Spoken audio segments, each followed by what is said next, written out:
to welcome you all an interactive session, Kevin. We are very proud and happy to get you on this platform. As we all know, the world is going through the horrible pandemic COVID-19, but with Jesus' belief for change and betterment and to connect with the world. So we're working ahead to be in the same screen and to share each other. This is amazing experience we all having. Dear Secretary General, I want to let you know that this year, my loam, JCI Headquarter, is celebrating 50 years of establishment. As being the first loam of Nepal, we always take new initiative to make JCI Nepal more stronger and stronger.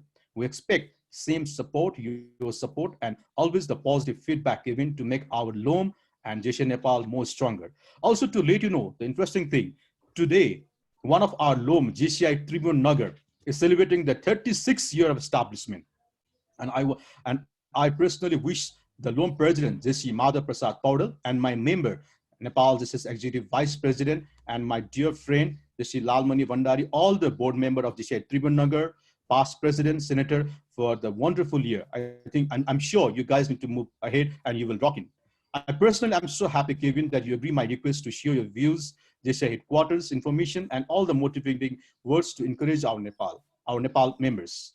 Dear JCS member, as we all know, this is a 1-hour interactive session, साथीहरु। यहाँ धेरैजनाहरु को क्वेशनरी हामी miss गर्छौं होला। तपाईहरुले हाम्रो समस्यालाई बुझ्दिनुहुन्छ भने पनि मैले अनुरोध गरेको छु र इच्छा पनि गरेको छु। Thank you, Kevin, to be here. Welcome again in this wonderful session. Welcome our JCI Secretary General, Kevin Hin, and Namaste.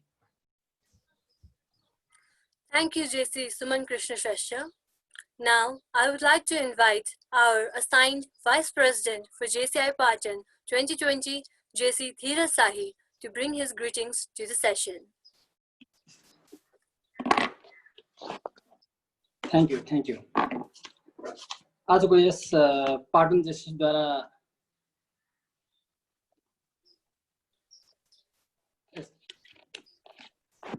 जेसीद्वारा आयोजित यस वेबिनार कार्यक्रममा उपस्थित सम्पूर्ण जेसीएस मनहरू, त्यसैगरी नेपाल जेसीएसका धरोहर, नेपाल जेसीएसका राष्ट्रिय अध्यक्ष जेसीआई सेनेटर अशोक शंकर, त्यसैगरी बोर्डका सम्पूर्ण कार्यकारिणी राष्ट्रिय उपाध्यक्षज्यूहरू, त्यसैगरी आजको यस वेबिनार कार्यक्रममा पार्टिसिपेन्ट हुनुहुने सम्पूर्ण करिब 81 जना जेसीएस मनहरूमा आजको यस जुन जेसीआई का महासचिवसँग जुन हामीले इन्टरेक्ट गर्ने जुन प्रोग्राम आयोजना गर्नु भएको छ पाटन जेसीएसले, यसका लागि म पाटन जेसीएस परिवारलाई एकदमै मुक्त कण्ठले प्रशंसा गर्न चाहन्छु। पाटन जेसीएसले आज 50औं वर्ष मनाइरहँदा 50 भन्दा बढी गतिविधिहरू सक्रियताका साथ मनाउने जुन उद्घोष गर्नु भएको थियो, जसका संयोजक हुनुहुन्छ सुमन कृष्ण श्रेष्ठ दाइ, उहाँलाई पनि म एकदमै आभार प्रकट गर्न चाहन्छु, किनभने उहाँले यति इनर्जेटिक तरिकाले पाटन जेसीएसलाई लिड गरिराख्नु भएको छ कि उहाँबाट पनि हामीले सिक्नुपर्ने छ र उहाँकै बाट हामीले नेपाल जेसीएसमा अन्य शाखाहरूले पनि केही सिकाउनु पर्ने छ र अन्य शाखाहरूले पनि त्यसबाट सिक्नुपर्ने छ भन्ने मलाई महसुस भएको छ। त्यसैगरी आजको यस कार्यक्रममा पार्टिसिपेन्ट हुनुहुने सम्पूर्ण जेसीएस मनहरूलाई म हार्दिक स्वागत गर्दै पुनः पनि फेरि पछि पनि जोडिने बाचा व्यक्त गर्दै आजका हाम्रा यस कार्यक्रमका अतिथि जेसीआई सेक्रेटरी जेसी केविन हानलाई हार्दिक स्वागत सहित यस कार्यक्रमको पूर्ण सफलताको शुभकामना व्यक्त गर्दछु। धन्यवाद। जय JCS. Thank you, assigned Vice President for JCI Headquarter 2020, JC Dheeraj Sahi, for your warm greetings. Moving along, it is now my pleasure to invite our assigned Executive Vice President for Area C 2020, JC Gokul Sapkota, to share his remarks with us. Thank you. JC Prakriti ji, good afternoon. All the JCs. This is me, JC Gokul Sapkota, Community Secretary EBP of Nepal JCs for the year 2020.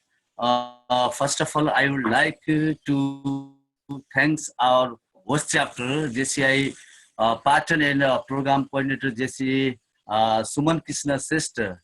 And I would like to welcome our National President, JCI Senator Ashok Shankar, and all the board members, and welcome everyone for your participation and welcome everyone for your participation. I would like to welcome to our special guest, JCI Secretary General Kevin Hin.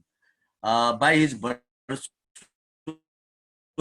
presence, our program has become more glorious. I would like to thank him a lot from my side, as well as from the side of Nepal JCS. I really hope this meeting and conversation will be fruitful to all of us. And let us hope that very soon we all will come out of this pandemic situation, be courageous and optimist and spread the message of solidarity at any rest time.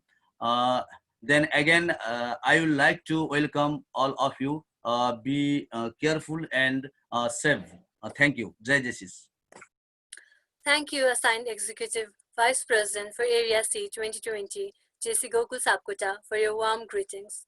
Again, we have another esteemed profile, JCI Nepal National President 1992 and JCI Vice President 1993, JCI Senator Sharad Krishna Shrestha, to share his words of wisdom with us. Thank you. Namaste once again. Can you hear me? Yes, sir, we can hear you. Okay, namaste. Once again, congratulations to JCI Secretary General Kevin and JCI Patan.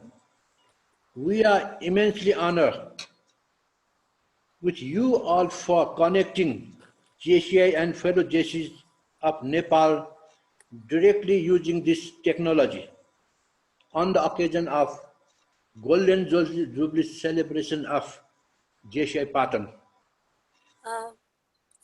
In fact, it became Excuse me, sir. responsible living. Excuse me, Senator Sarji. Yes. May I request you to please open your video camera as well? I will open later on. Okay, sir. Let me finish this first.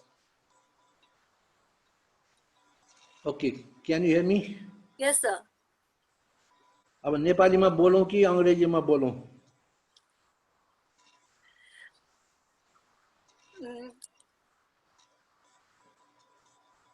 Okay, खाली अप्ठ्यारो भइरहेछ यहाँ मलाई.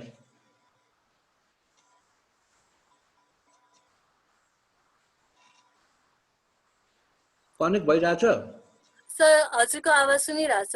हजुरले आफ्नो अनुसार भन्नुभयो हुन्छ सर. खै अब यहाँ अलिकति ल एकैछिन.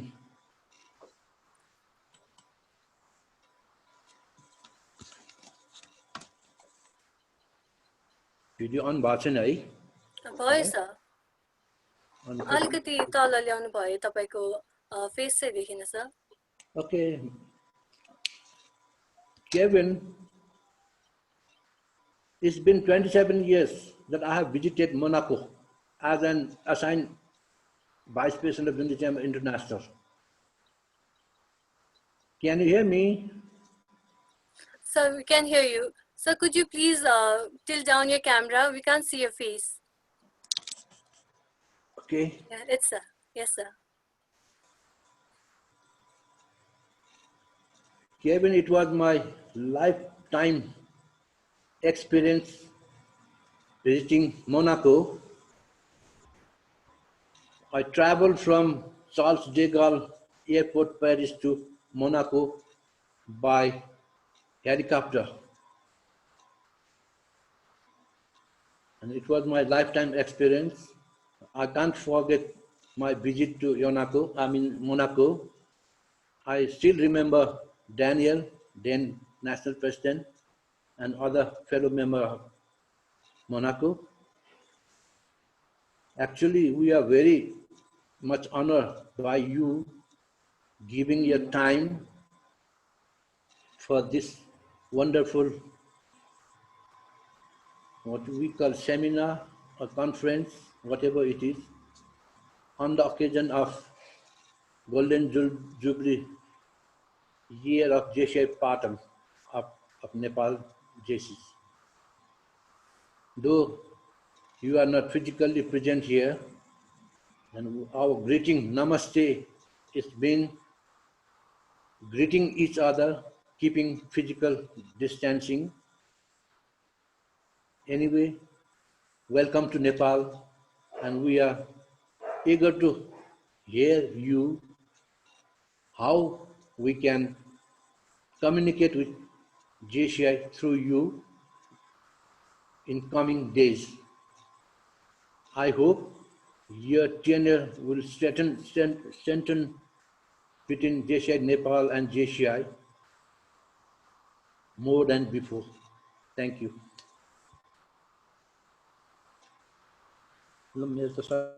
Thank you, JCI Senator Shahid Krishna Shrestha, for your warm greetings.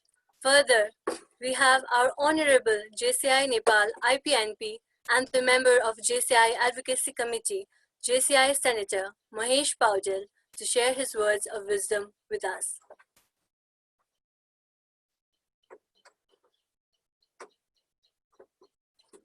Thank you, Prakriti. A very good afternoon to our JCI Secretary General, Kevin In. Firstly, accept my warm greetings. And I'm so happy to welcome you today in this virtual Zoom session. Our respected National President,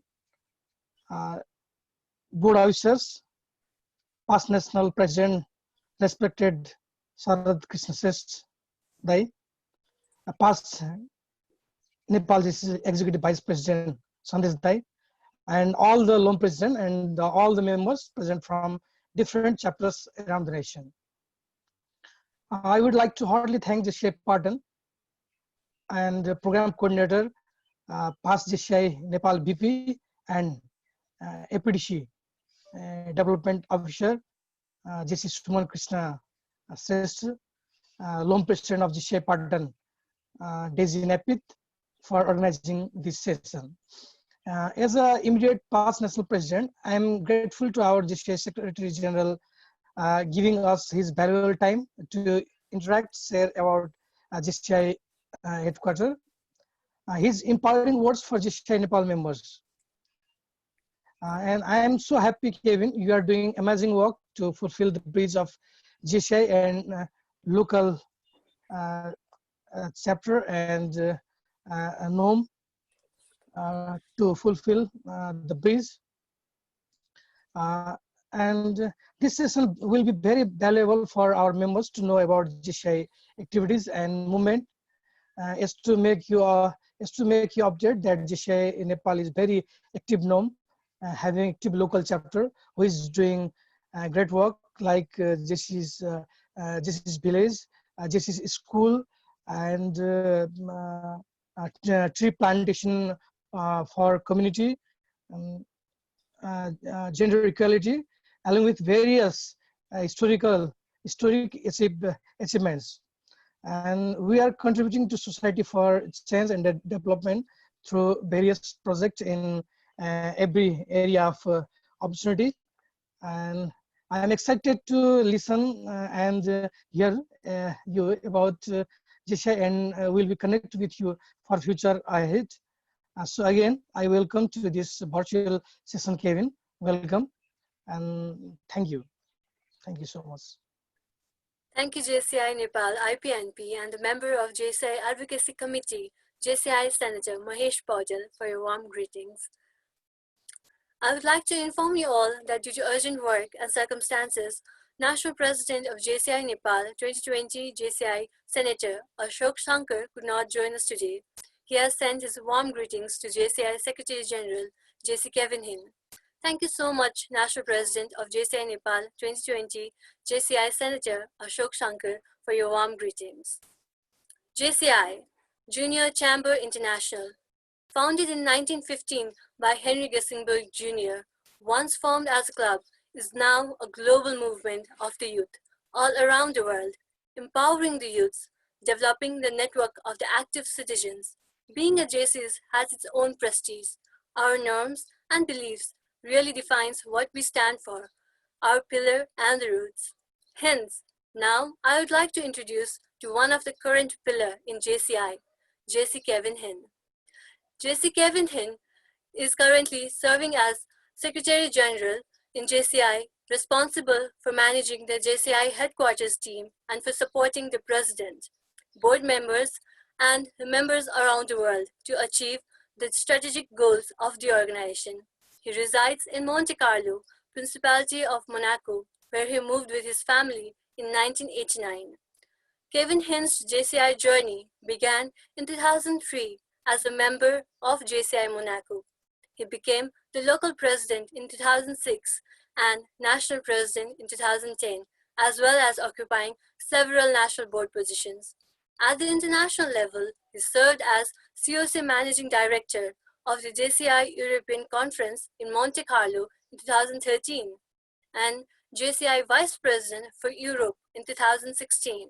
He finally served as 2018 JCI Executive Vice President for Europe before being appointed as Secretary General at the 2019 JCI World Congress in Tallinn, Estonia.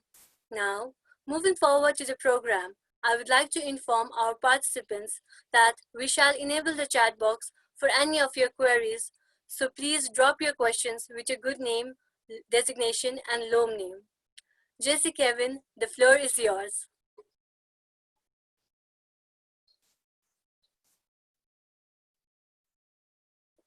Thank you so much, SG, and thank you to everybody who has intervened so far. Good morning, everybody. Namaste from Monaco, and I'll begin with all protocols have been observed, and I would like to send you warm greetings today. It's a great honor for me to be present with the members of JCI Nepal, and this is proof that thanks to technology, we can truly bridge the gap between across distances and across time. I was particularly touched by the intervention of past JCI Vice President, Senator Shrestha, regarding your visit to Monaco. Actually, past National President Danielle is a great friend of mine, so I just sent her a screenshot on WhatsApp, and because she's a colleague of mine on the board of JCI Senate Monaco this year, I just sent her a message via WhatsApp, so she'll probably reply during this call. And it's proof that the world is very small indeed. I had no idea we had an assigned VP from Nepal in 1993, so it's really great. Thank you so much for sharing this, as well as your helicopter trip. Right, so I would like to, I've been asked by you to talk for around 30 to 40 minutes on several topics. I'll start by beginning what JCI Headquarters actually does and what our activities are and how we've adapted to these changing times, so that you can understand exactly what we do around the world. I'll also talk about a bit what JCI has been doing in the face of a pandemic and how we're planning to adapt our strategy in the future to maintain our relevance. Afterwards, I'll be happy to say a few words about enhancing your local organization and a few words to the members as well, because it's the members, you, the 115 or so people who've joined this call who I really want to engage with over the course of this session. So yes, I'd like to thank you for the great introduction you made to me as well from a JCI point of view. I also wanted to say a few words about what I've done professionally too, because that puts things into the context of my current job at JCI. Over the last 10 years or so, my career has been mainly in sales and marketing for various items and in tourism. So I used to own a hotel in the city of Nice in the south of France. And then I've been working in various sales management jobs. For the last 8 years before joining JCI, I worked as the Deputy Sales Director for an international jewelry brand based in Monaco called APM Monaco. So we started from by launching this a silver jewelry brand in 2012, and by the time I left in 2018, the whole company had opened 250 stores around the world. So with a big sales expansion, which I hope to have played a small part in implementing the vision of our owner. And this is the kind of mindset I want to bring to JCI as well in the next few years during my tenure. It's like expanding the organization, exploring new avenues for it to grow, and ensuring that we understand what our niche is, what our message is, and what our competitive advantage is. So I basically want to, what we're aiming to is to apply business techniques and sales and marketing techniques to JCI in order for it to grow. And I would like to share some of my business experience in the organization of JCI Headquarters, notably. Now, speaking of JCI Headquarters, a quick overview of what we do and what we are. As was mentioned before, JCI Headquarters is based in St. Louis in the United States, which is where we were founded 105 years ago by our founding member, Henry Gissenbeer Jr. The headquarters moved back to St. Louis in 2002, and we have our purpose-built building there. However, the whole headquarters team is not just based in St. Louis. We're spread around the world. We have about 15 or 16 team members out of a total of 27 who are based in St. Louis right now. And then we have teams spread around other areas to be able to connect with the members on the ground. So we have an executive director for growth and development, an events manager, and an area director who are based in Paraguay to be able to engage with Latin America. We have a team for Africa and Middle East based in Nigeria and in Cameroon. We have an area director for Asia Pacific based in southern Japan, near Hiroshima, in the city of Fukuyama. And we also have an area director for Europe who is based in Berlin, Germany, plus myself, the Secretary General, who normally I'm supposed to travel to the US and to meet my team a lot more often, but I've been stationary in Monaco for the last 3 months due to the crisis. But this doesn't prevent me from managing the team using the latest technology. So JCI Headquarters is a global team. It's not just an American team based in St. Louis, though we have massive assets and talented team members around the world.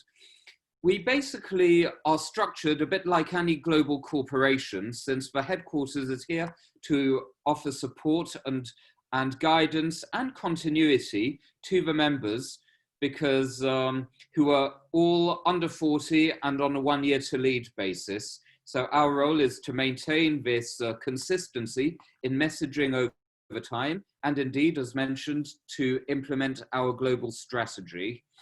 Now, so we have several poles, like any corporate departments. We have a finance team to manage the budget and the accounting. We have an IT team whose role is to make sure that the website works, but also to have more vision on things. A marketing team to be our voice, a skills development and training manager. We're in charge of partnerships, which is something I manage directly, personally, alongside a partnerships manager. And of course, events as well, to maintain high quality gatherings for JCI members. And the polls you're most interested in, growth and development, how we can develop things, all sorts of activities around the world. Now, what I listed to you, training, marketing, IT, events, and finance, these are all standard corporate departments and pillars. What we are working on right now since the start of the year is working on strategic focus for each of these pillars so that we can actually all grow and turn not just from cost centers into profit centers as well for everything. For example, IT, we're working, it's not just about the cost related to servers and websites. We're actually trying to develop a new IT platform, which will become a profit center and a way for us to raise revenue in the future, Why? Because it will be a vector to attract new members and to enable them to interact and add them value. So the happier members are with our new IT platform, the more they will interact with this and the more we will grow. The second thing, it's the same with marketing. Marketing is not just a cost center, it's to become our voice and to adapt to what we are doing now. Same with events. We want events to be reformed in order to give proper added value. It's not just to do symposiums on advocacy campaigns, although these are still a laudable feat. It's to actually bring added value to our members so they can come out of these events having achieved something. Business networking, proper trainings which will help them to grow as leaders. And this is where training is going now. We're not going to do just inward focused training based on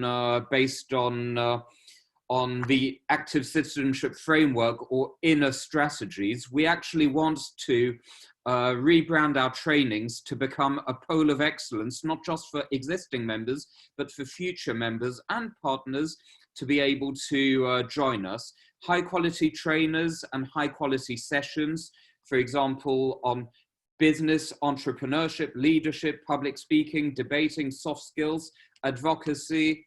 These are all the different kinds of poles of excellence which we want to achieve over the next 2 or 3 years. And finally, in terms of growth and development, the whole role of a team is to be closer to the members on the ground, for us to understand what is going on in each country, for us to understand, for example, what is happening in Nepal, so we can develop tailor-made solutions to support your members and bridge the gap between the top at JCI headquarters, which isn't really the top, and the members on the ground. Why? Because we don't believe that the executive committee or JCI headquarters should be leading the organization. The organization should be led by the members on the ground, be members of JCI Pattern, for example, who are creating the impact every day with the projects and in communities and developing leaders for a changing world. That's a brief overview of what JCI does, and my role is just as CEO of JCI headquarters to coordinate things, make sure everything works and flows, make sure we're in touch with the members, and to make sure that we are aware of what's going on. Now, in terms of the global messaging of where we're going now, you might have noted that for the last few years, our global tagline was Global Leadership of Young Active Citizens. And last year, we decided to change it. Our new tagline is Developing Leaders for a Changing World. That was decided by our executive committee last year. And one of my first goals this year is to implement the use of this new tagline. Now, why did we change the tagline? Active citizenship is a great concept, but it's really, really difficult to explain. Each time as a vice president or an executive vice president, I spent, instead of just talking about JCI and the concrete stuff we do on the ground, I spent 30 minutes trying to explain people what an active citizen was, because it's a notion which is totally abstract and difficult to understand for new members. I think it's much easier to refer to ourselves as leaders. Everybody knows what leaders are. Leaders are people who inspire others, who can develop the trend, who can develop trends, who can bring people and motivate young people on an upward trajectory. So this is what we're focusing on, redefining ourselves as a global network of enterprising young leaders, and talking and developing leaders for a changing world.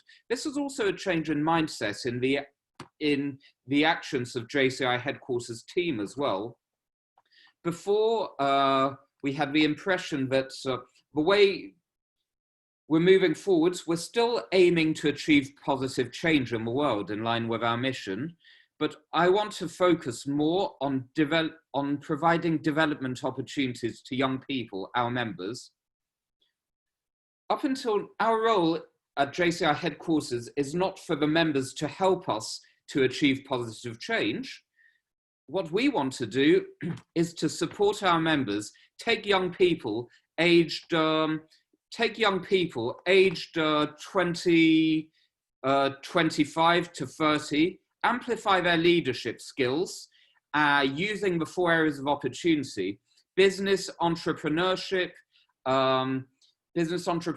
international cooperation, leadership and individual development, and the community action, to be able to develop these new leaders for a changing world. And only once they have properly developed in 1 or 2 or 5 or 10 or 20 years as senators, then they can become leaders in government or business or civil society, and then bring about positive change to the world.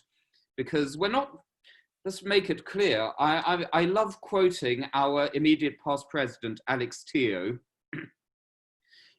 who at the opening of the European conference last year defined what JCI is. We are not a train the trainer organization. We are not a humanitarian or charity organization. We're not a community organization. We're not a purely business networking organization. We're a mixture of all of them put together, and we are a youth leadership organization. We're here to inspire young people to develop change. So I think that's the first message I want to pass on how to define JCI in Nepal and in Asia Pacific, and a youth leadership organization that is at the heart of all 4 areas of opportunity: business, international, community, and individual, to be able to develop the complete JCI leader.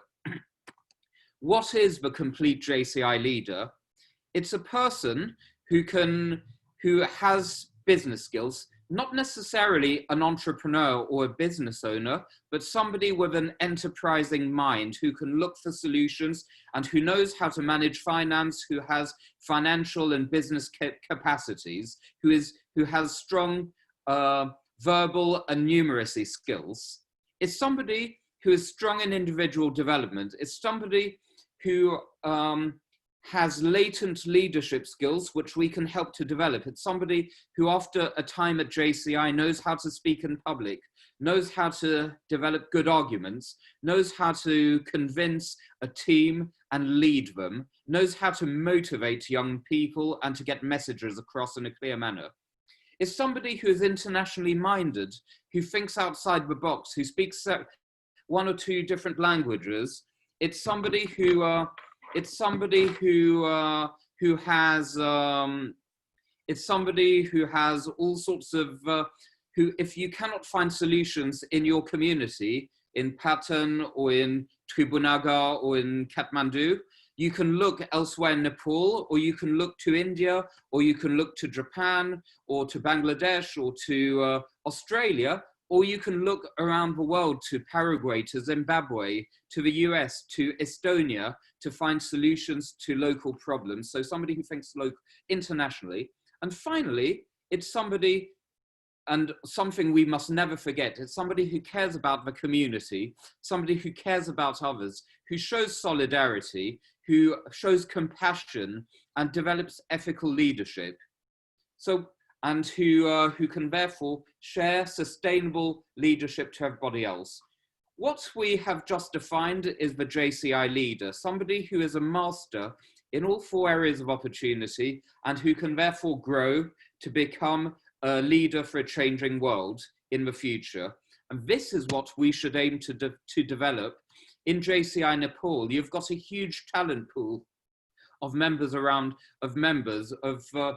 you're great in gender equality and female empowerment. I was so impressed by the fact that you had the first national president in 1971, the first female national president around the world, only 7 years after opening your national organization in 1964. The fact that you're real pioneers on that front. So that's one example of how JCI Nepal can lead by example, and there's so many others. So I was saying that we're talking about developing leaders for a changing world. And even in these times of crisis, we've had discussions about how can JCI be relevant and how we can truly develop leaders for a changing world.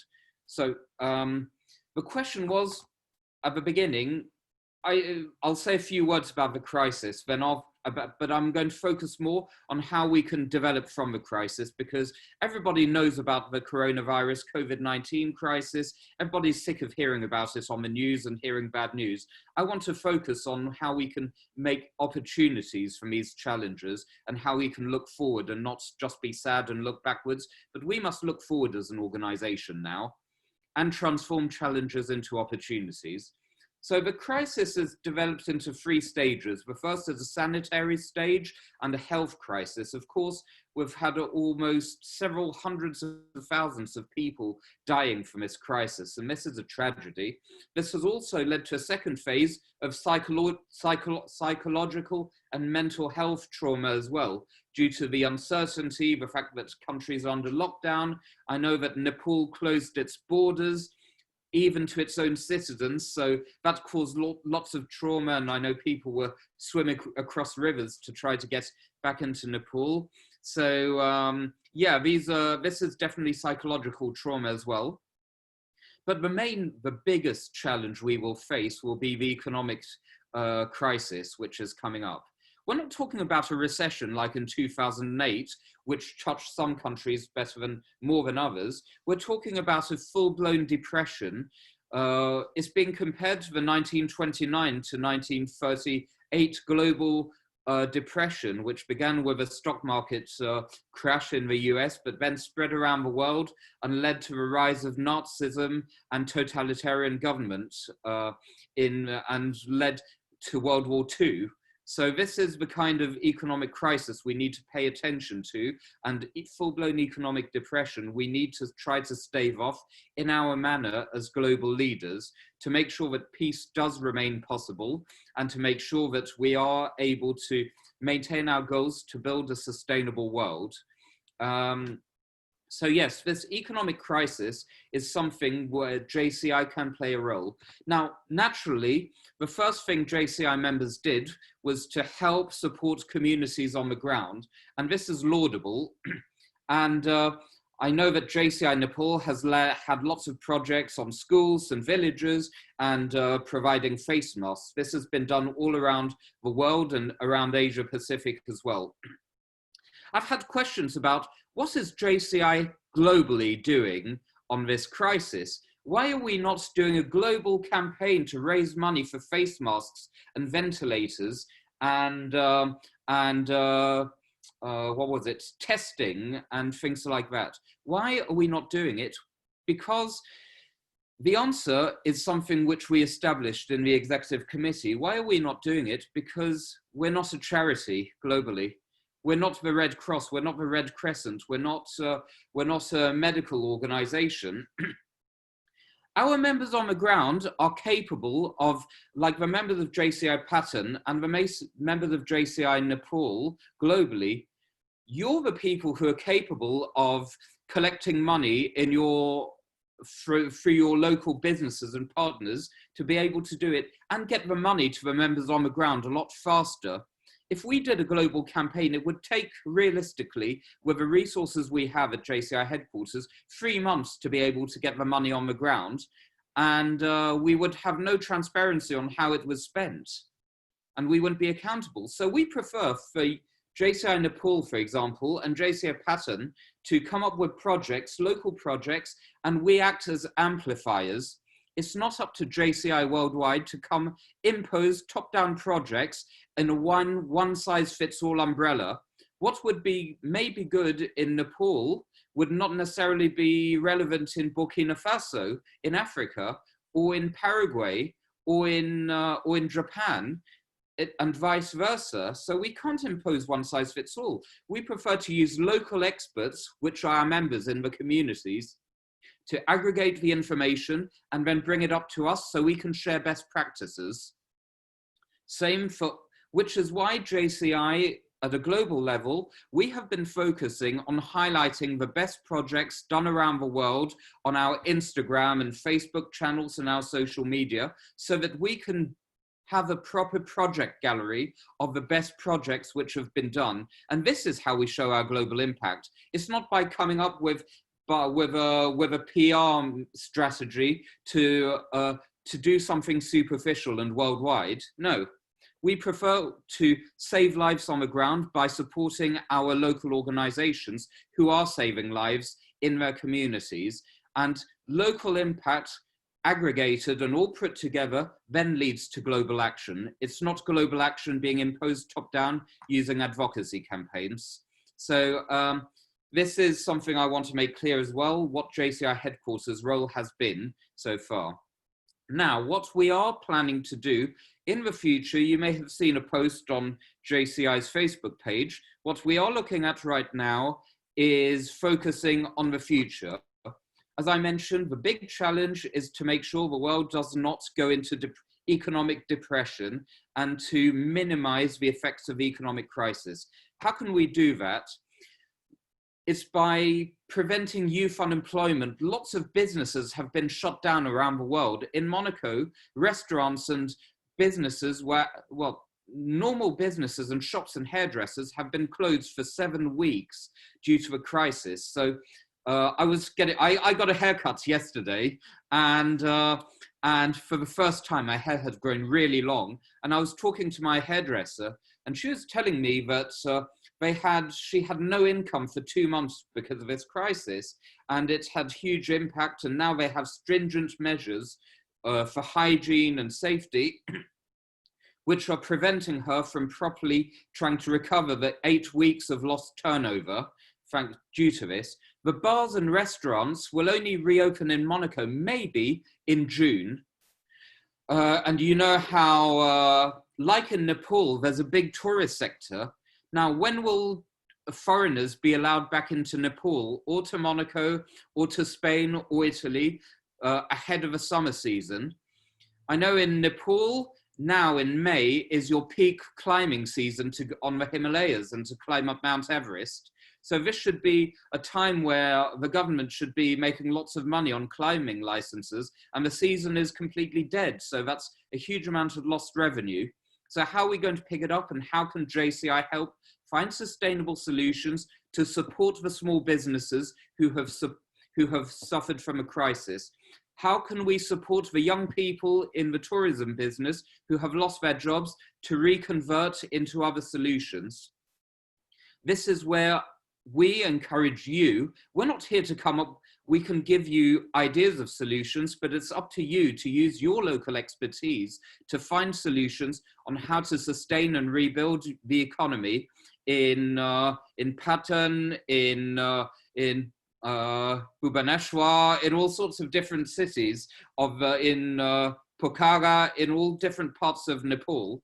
And this is the challenge which faces us all as a global organization to maintain our relevance in these challenging times. And it's not by collecting money and doing charity work that we will be relevant.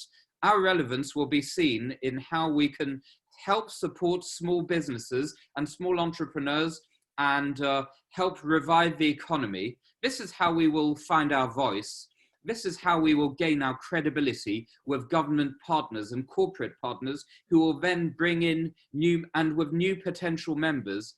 If we support a young person, a young interpreter or tour guide who has lost his or her job because of this crisis, and give them the entrepreneurial skills to set up a new business in training or in coaching or in education or in sanitation to help develop the economy sustainably, this is what our role will be. And this is why we need the expertise of all our leaders, all the current members of JCI Patan and JCI Nepal, all the leaders, all our senators, our past national presidents, past local presidents, the huge breadth of female leaders who we have in JCI Nepal. We need your contribution to motivate and inspire new members and young people to rebuild the economy in the future, to support the Nepalese government in these times of crisis,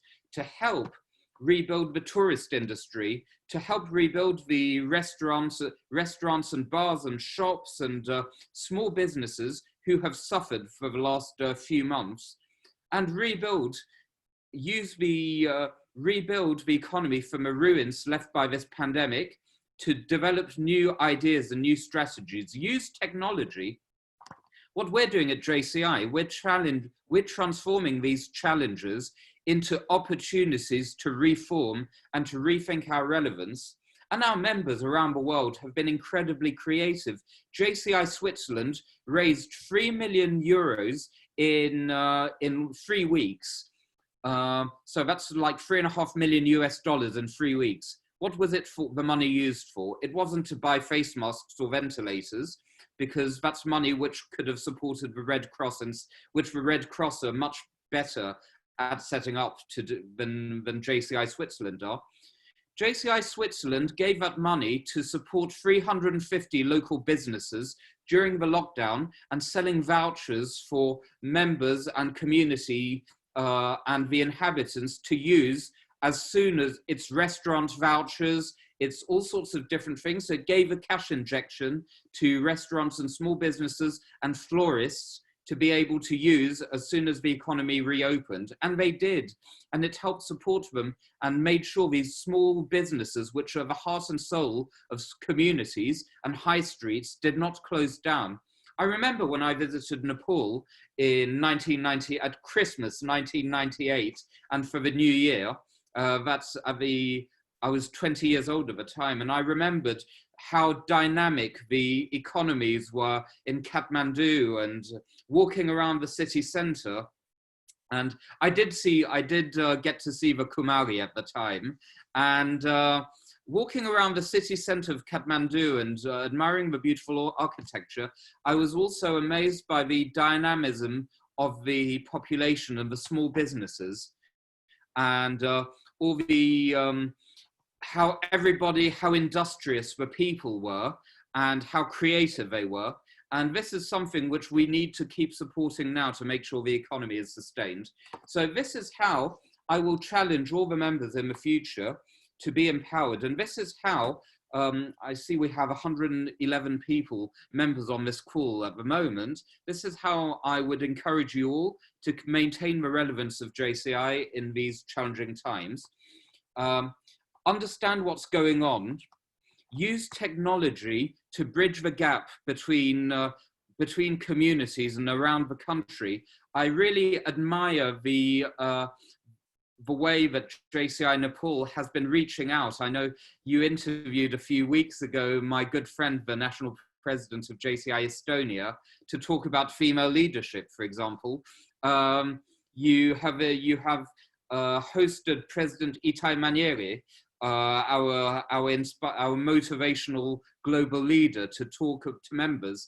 You have invited Executive Vice President for Asia Pacific, Ruben from Japan, to talk to members as well.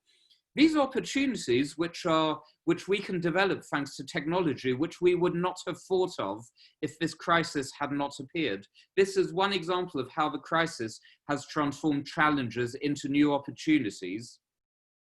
Maybe in the future, it will be much more difficult for the JCI president or myself to come and travel to Nepal, simply because of travel restrictions, because of budget, because flight travel, air travel might be much, much more expensive in the future, and we may not be able to afford to travel comfortably from one part of the world to another, just like we have done. So technology is a great way to bridge the gap. We will be doing conference assemblies for the America area and for the European area online in the next few weeks. We'll be using technology to bridge this gap. We're looking at ways to reinvent events, to do business speed networking sessions online as well in the future, if we cannot meet in physical events. Of course, we do want to have physical events again, because physical events are the heart and soul of our organization. Physical interaction is certainly what bonds us as a global community. However, if we cannot do it, we need to have a plan B and a plan C and a plan D. This is what JCI is all about, finding solutions to complex problems and to sharing these solutions around the world.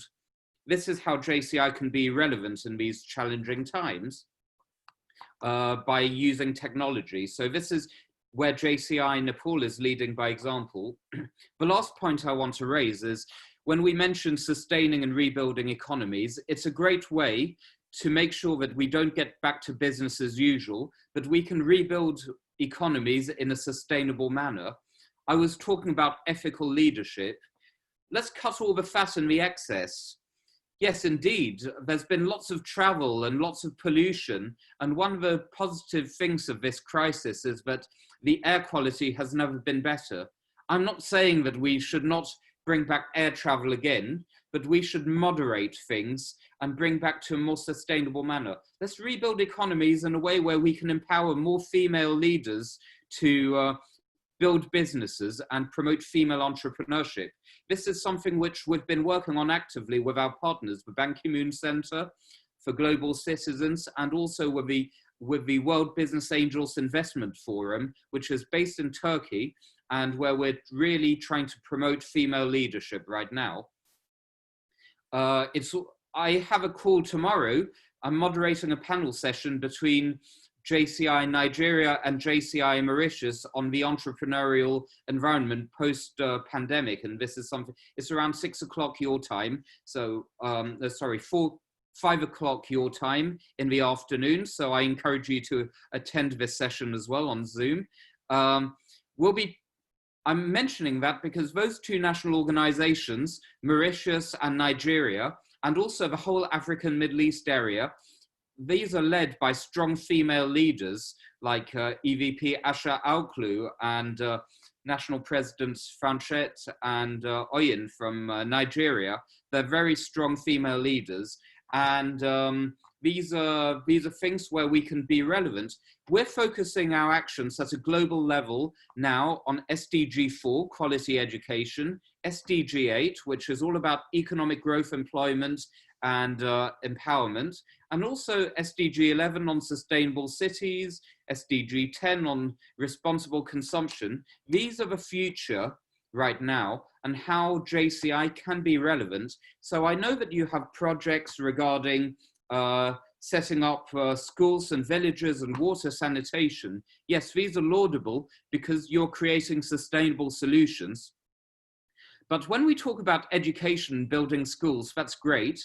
But there's always the story, we must not, when we come and visit an island, we must not provide fish to the villagers. We must teach them how to fish themselves. And it's the same, we're building schools. We must not just go in and take money and build schools for villagers in the countryside in Nepal, or like in the national parks.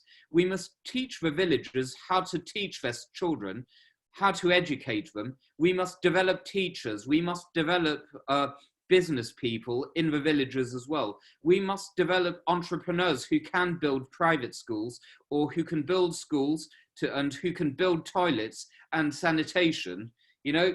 So you understand this is the sustainable solution aspect. We're not here to be a charity and give one-shot things which will then go to ruin and have PR.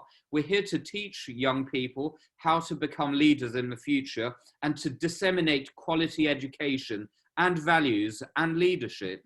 Because to conclude my my intervention, I think I've been timing myself with my 40 minutes.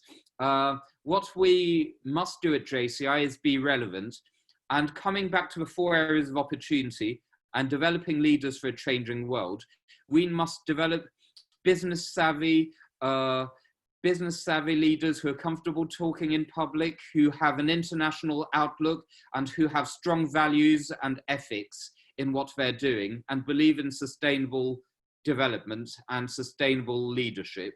So this is what we must strive to achieve. And every single action of JCI Headquarters right now is dedicated to serving our members and passing this message to our members so that they can grow in the future. And this is where I'm trying to use my business experience to actually empower the members to increase our revenue streams as well, looking for corporate partners, looking for small projects, trying to grow and develop our members in a sustainable manner. So that JCI Nepal, which is now declaring 1,500 members to the global organization, so that you can soon be able to declare 3,000 members or 5,000 members or 10,000 or 15,000 in the future. So this is what we want to do for JCI Nepal to appear on the map, really, as having 15,000 declared members in the future, to be one of the leading global national organizations around the world, and to be able to show the world what JCI Nepal can do. So this is the message I have for members. Be confident, stay positive, even in these trying times, stay safe, and don't forget that we're all in this together. More than ever, this crisis has shown that we're a global team. I am grateful for the opportunity to be able to talk to you and to share my thoughts with you, which we wouldn't necessarily have had in the past. I am truly thankful for the great work JCI Nepal is doing, and I really encourage you to share it with the rest of the world. I really wish you all the best, and don't forget that by staying positive and by getting together and banding together and having our senators motivating and mentoring our new members, this is how we can truly bring about sustainable economic revival in the country. We're all in this together, but I hope that soon we will all be back together. And I believe that if we do maintain solidarity around the world and bridge the gaps, the best is yet to come. And we all have our parts to play in making sure that this future includes a relevant JCI. Thank you very much. And I'm now here to listen to your questions and exchange more. Thank you. Thank you, Jesse Kevin Hin, for your wonderful words that are truly remarkable and inspiring and very informative. As you mentioned that all the JCI and JCI members can contribute to motivate, inspire the new members to rebuild the economic condition that is currently caused, which also aligns with the JCI theme of developing leaders for the changing the world. We all surely will keep in our heart and do our work. Now, I would also like to inform that we are streaming live on Facebook. So all the Facebook viewers, if you have any question to our JCI Secretary General, Kevin Hin, please send us your questions in the comment box. Moving forward, I would like to request the few LOM chapters to showcase their long-term projects. I would like to request 50th year President of JCI Patan 2020, JC Daisy Napit, to present their project. Thank you so much, JC Prakriti Joshi. So here I go. JCI Patan runs 5 different programs on the long-run projects. They are JC's Nyano Abhiyan, Newari Bhoj, JCI World Cleanup Day, Patan Nights, and JC's Week. On this year 2020, we have successfully completed 2 different long-run projects. They are JC's Nyano Abhiyan and Newari Bhoj. JC's Nyano Abhiyan, which lies under the Sustainable Development Goal number 3, Good Health and Well-being, was initiated from the year 2018. This year, for the first phase, we provided warm clothes to the senior citizens residing in Mudita Seva Griha, Imadul. For the second phase, we collaborated with JCI Kavri and JCI Kavri Lady and provided warm blankets to the senior citizens residing in both the Bhikshu Vidyashram Kavri. For the third time, we collaborated with JCI Thimi and provided warm jackets and food items to visually impaired students studying at Adarsh Madhyamik Vidyalaya Thimi. Here are some of the glimpses of JC's Nyano Abhiyan that has been conducted in the year 2020. So moving forward, we all know Nepal is very rich in cultural diversity, among which Newari culture also has its own importance and values. To preserve this culture, JCI Patan initiated a cultural program which helps to promote and preserve Newari culture. The event includes a typical Newari night with various cultural culture, dance culture programs along with its traditional Newari cuisines. The fund collected are used to the community development sectors. There are some of the glimpses of Newari Bhoj as well. Please change the slide. Yes, these are some of the glimpses of Newari Bhoj. We can see the Newari Kumari dance, Bhairav dance, and there are the team members showing in the figure. So these are the three. There are three different other long-run projects which we'll be conducting after the situation gets normal. JCI Wall Cleanup Day. It is a project where we clean up the cultural heritage site in Patan. It also lies in the Sustainable Development Goal number 3, good health and well-being. Sustainable Development Goal number 6, clean water and sanitation, and number 15, life on land. Another is Patan Nights. The event includes a musical night to promote the local band and restaurants of the valley. And the amount collected from this event is supported to the intellectually disabled students studying at Intellectually Disabled School Patan. We have been running this project since 6 years now, and we have been running Newari Bhoj since 2 years for now. Next is JC's Week. JC's Week is a one week long program where we can connect the students from various government schools and provide trainings like MC trainings, public speaking trainings, competitions like oratory competitions, essay writing competitions, and so on. Along with that, we also provide an awareness sessions on tuberculosis and its symptoms and preventive measures. We have been collaborating with Nepal Anti-Tuberculosis Associations for JC's Week since 30 years. And once the pandemic gets over, we will also be continuing all these three programs as our long-run project for JCI Patan. Thank you. Thank you, 50th year President of JCI Patan 2020, JC Dezinapit. Similarly, I would like to request President of JCI Birta 2020, JC Mijas Pokhrel, to present their projects. Thank you, JC Prakriti Joshi. I'd like to thank and welcome Secretary General JCI Kevin Hin for engaging with us. And you actually made it crystal clear what JC, the organization JCI, what it actually stands for. I was really confused until this. As all formalities have been observed, I'd like to go ahead. So what we've been focused on is actually a Sustainable Development Goal number 2, which is actually been tied up with the UN Zero Hunger Project. So JCI Birta has started a project called Ek Ka Lagi Ek, which loosely translates to 1 for 1. So one family is responsible for feeding another family. We've got around 15 different organizations all over Birta Mode that have partnered with us during this project. And what we're doing is we are operating a food booth. It's very close to the city center, and we're feeding people on a daily basis. These are people that have been stranded over here because of the lockdown. They're mainly migrant workers from India, so daily wage workers now, which says they don't have any work, so they don't have any means of feeding themselves. So on a daily basis, we've fed around 500 people once over here. We've fed, up till now it's been 5 days, and we've fed almost 4,000 people. So we do this early in the morning. We start at 9 o'clock. It runs around till 12 o'clock. And what's happened is people have actually been donating funds on the spot. So we've collected additional funds. That way, what we're seeing is people in the society are engaging with what we are doing, right?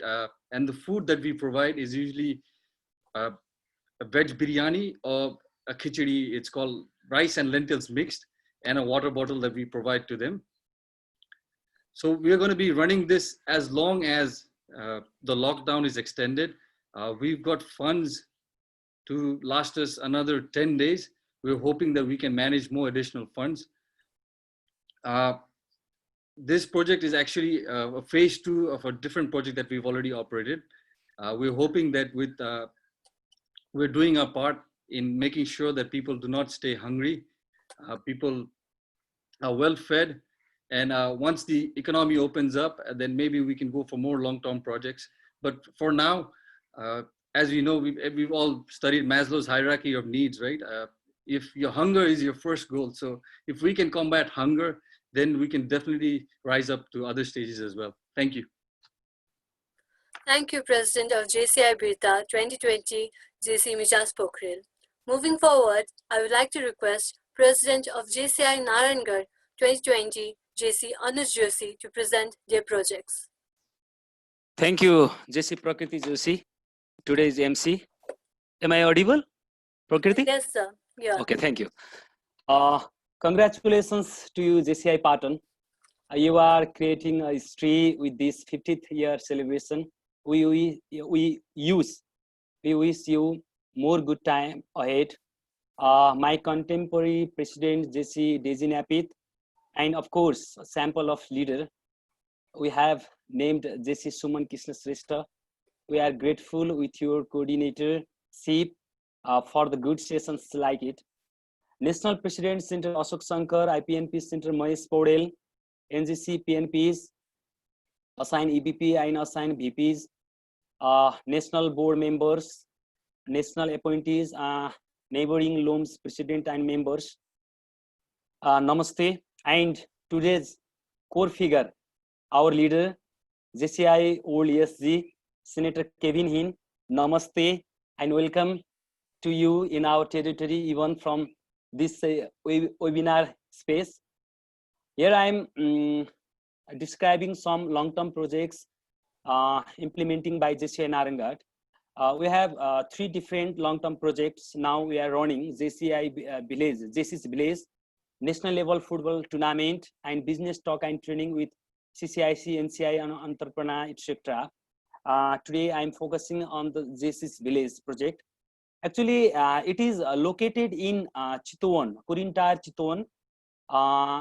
It was formed on 2015. After earthquake of 2015, we JCI Narangarh had helped to earthquake victims to restructure their homes. In their 12 families or homes were benefited.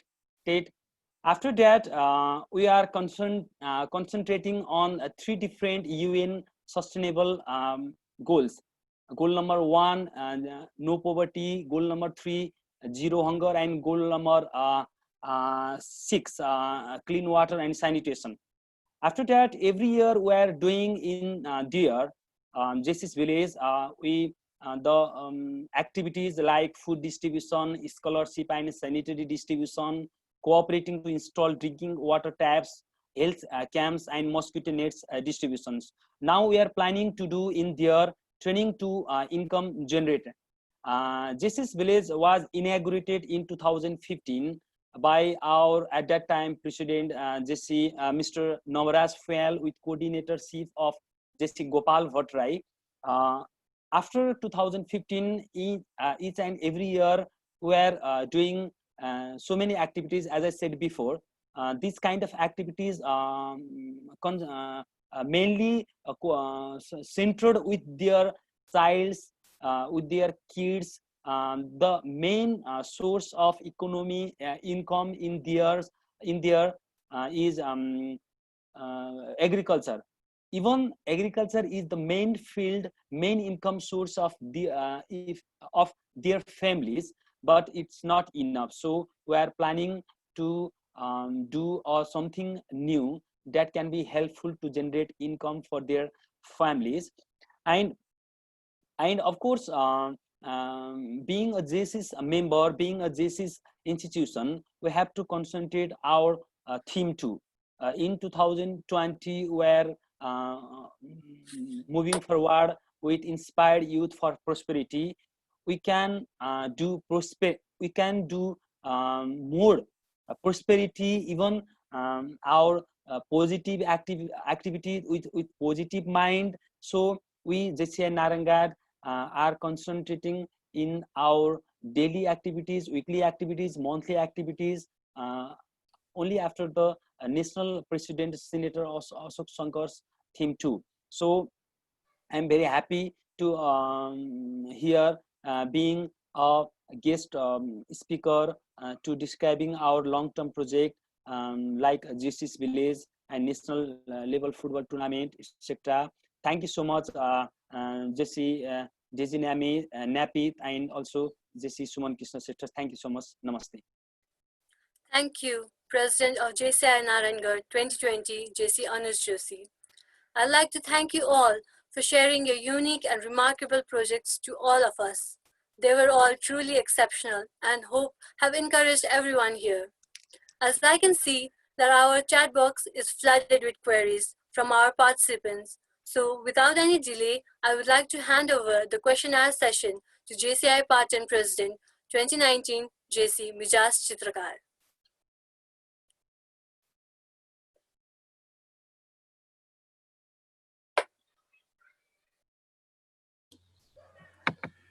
Thank you so much, MC, today's MC and 50 years Secretary General JC Prakriti Joshi.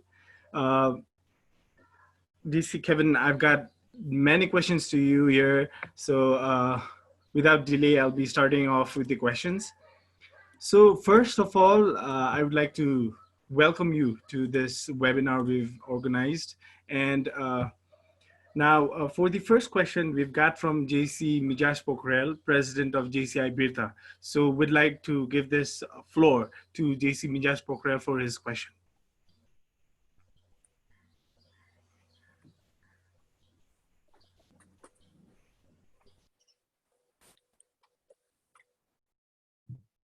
Thank you, Mijas.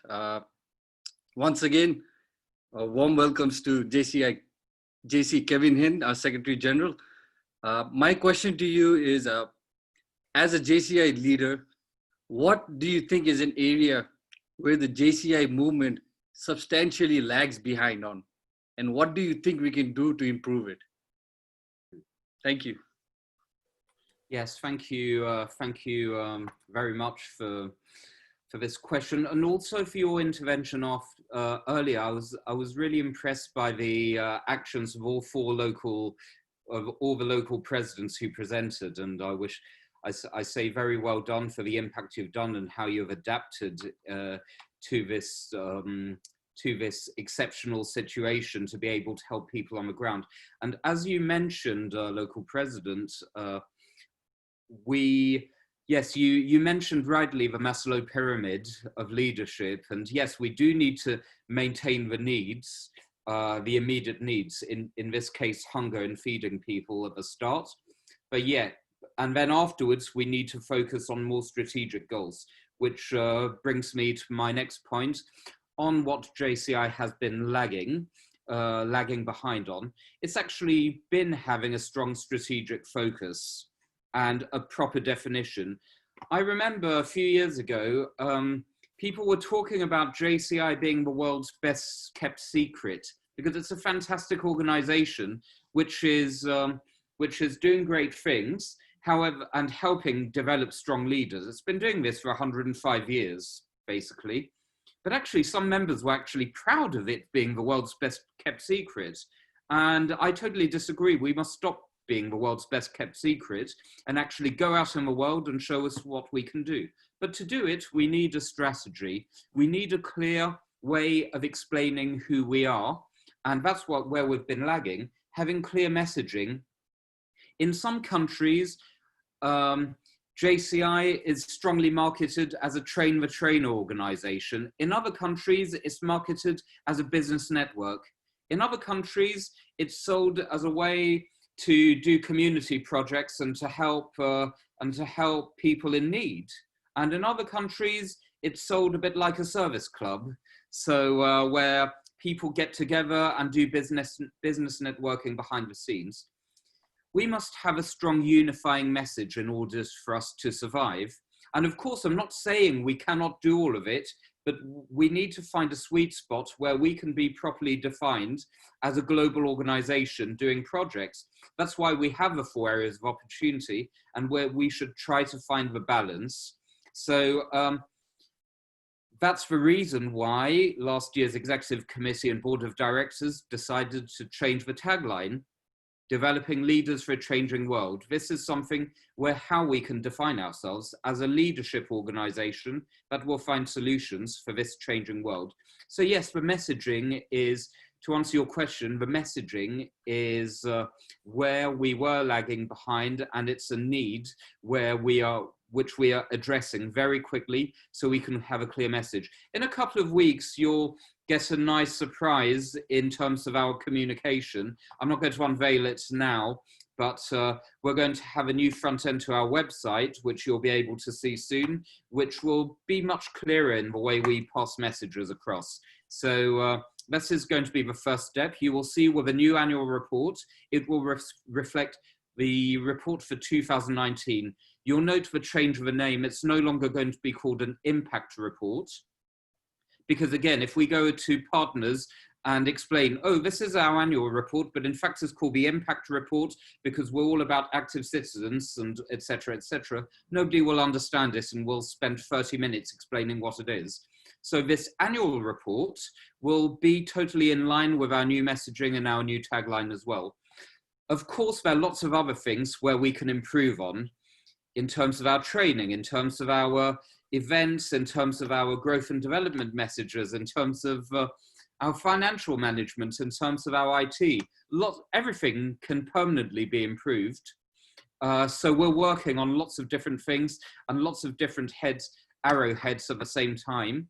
But the first priority is to improve our messaging so we can understand and start recruiting anybody immediately, because as long as our messaging is crystal clear, then we'll be able to recruit new talented new members, and then the rest of the things will be able to move forward.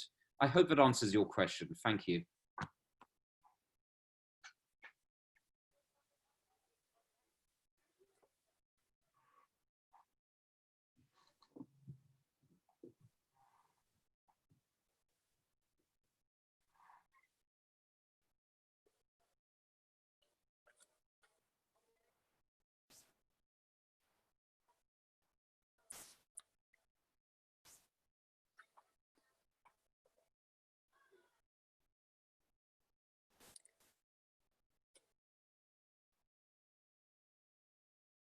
Excuse me, JCI Mizas, are you there? I think the Mija's sound is not audible. Mijas, are you there? Okay, so I will take more the questions in terms of Mijas till Mijas is there. For Kelvin, again, there's a question for you. It's a question is from Divas Bhatta. He's the Chief Advisor of JCI Thading. Technical team, please spotlight the Divas. Namaste, everyone. Namaste, Kevin. Yeah, please.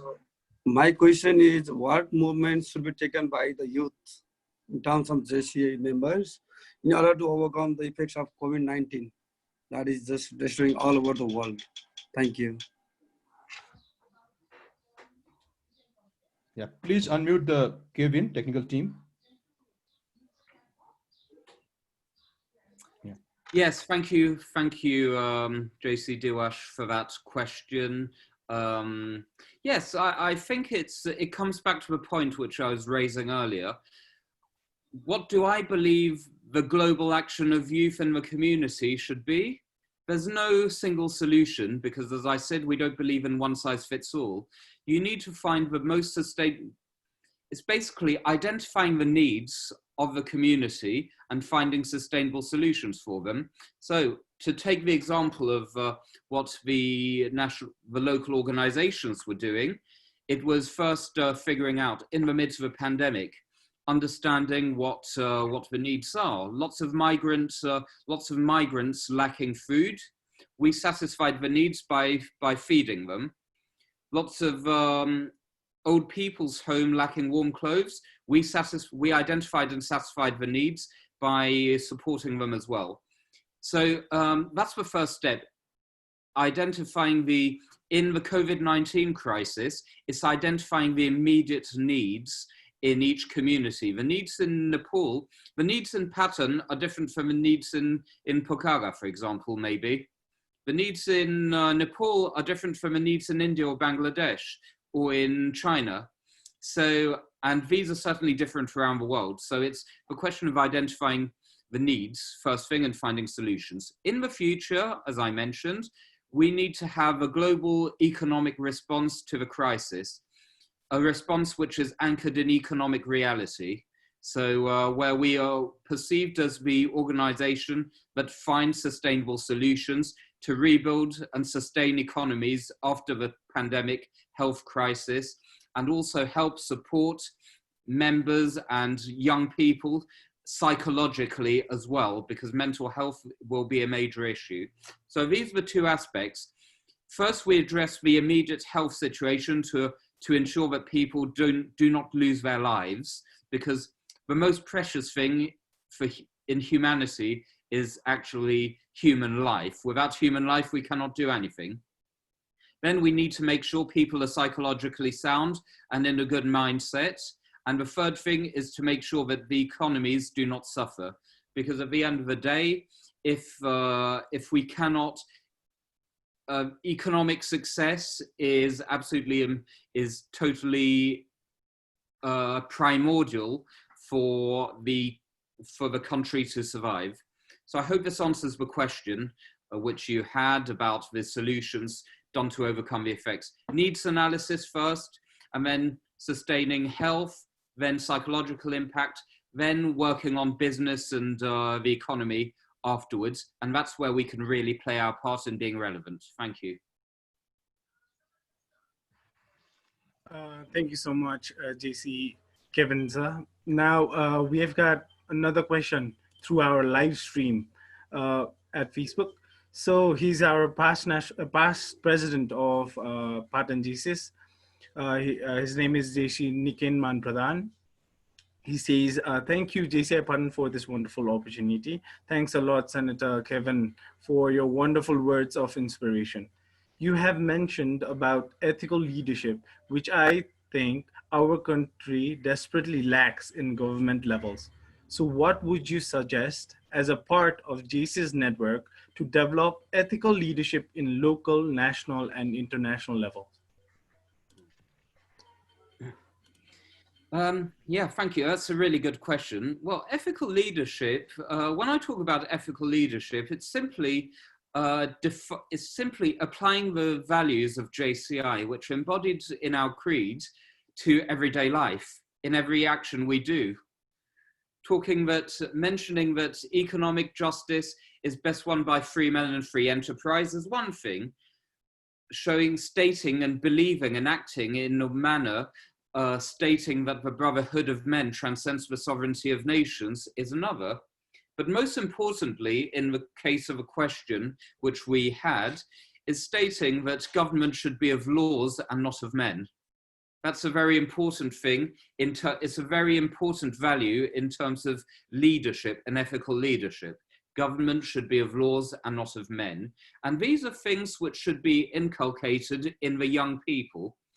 If we can spread the JCI values to as many young people as we can and give them benefits like growth opportunities and friendships from the JCI network, then, as I mentioned, in 1 or 2 or 5 or 10 years, they can become leaders in government and politics and therefore go out and improve a country.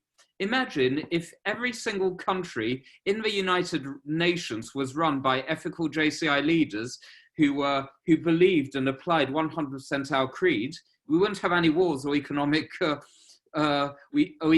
battles, because we would all be applying our values and using common sense and solidarity and mutual help and free trade and gender equality everywhere.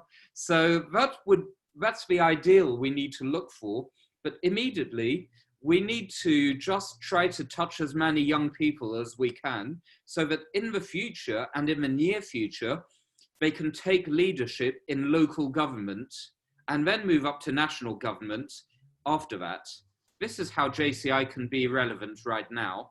So right now, JCI Nepal and JCI local chapters in Nepal should start spreading the message and planting the seeds, so that in the future, in 1 or 2 or 5 or 10 years, we can have young people in government.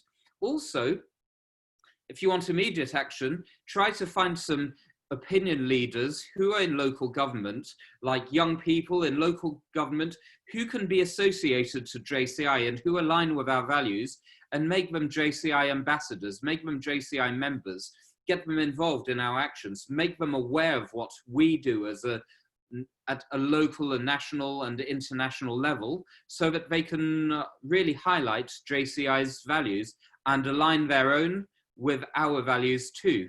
That's how we can change the world. It won't come in a day. We must be patient, but we must have a strategy for that over the long term, like a 2, 3 or 5 year strategy to try and empower as many young leaders as we can who believe in our ethical values and our creed.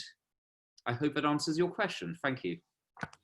Thank you so much, Kevin sir. I hope that answers Nikin Manpradhan's query. So we've got question from JC Prakash Bhattrai, Secretary General of JCI Gauradhara. So yeah, Prakashji.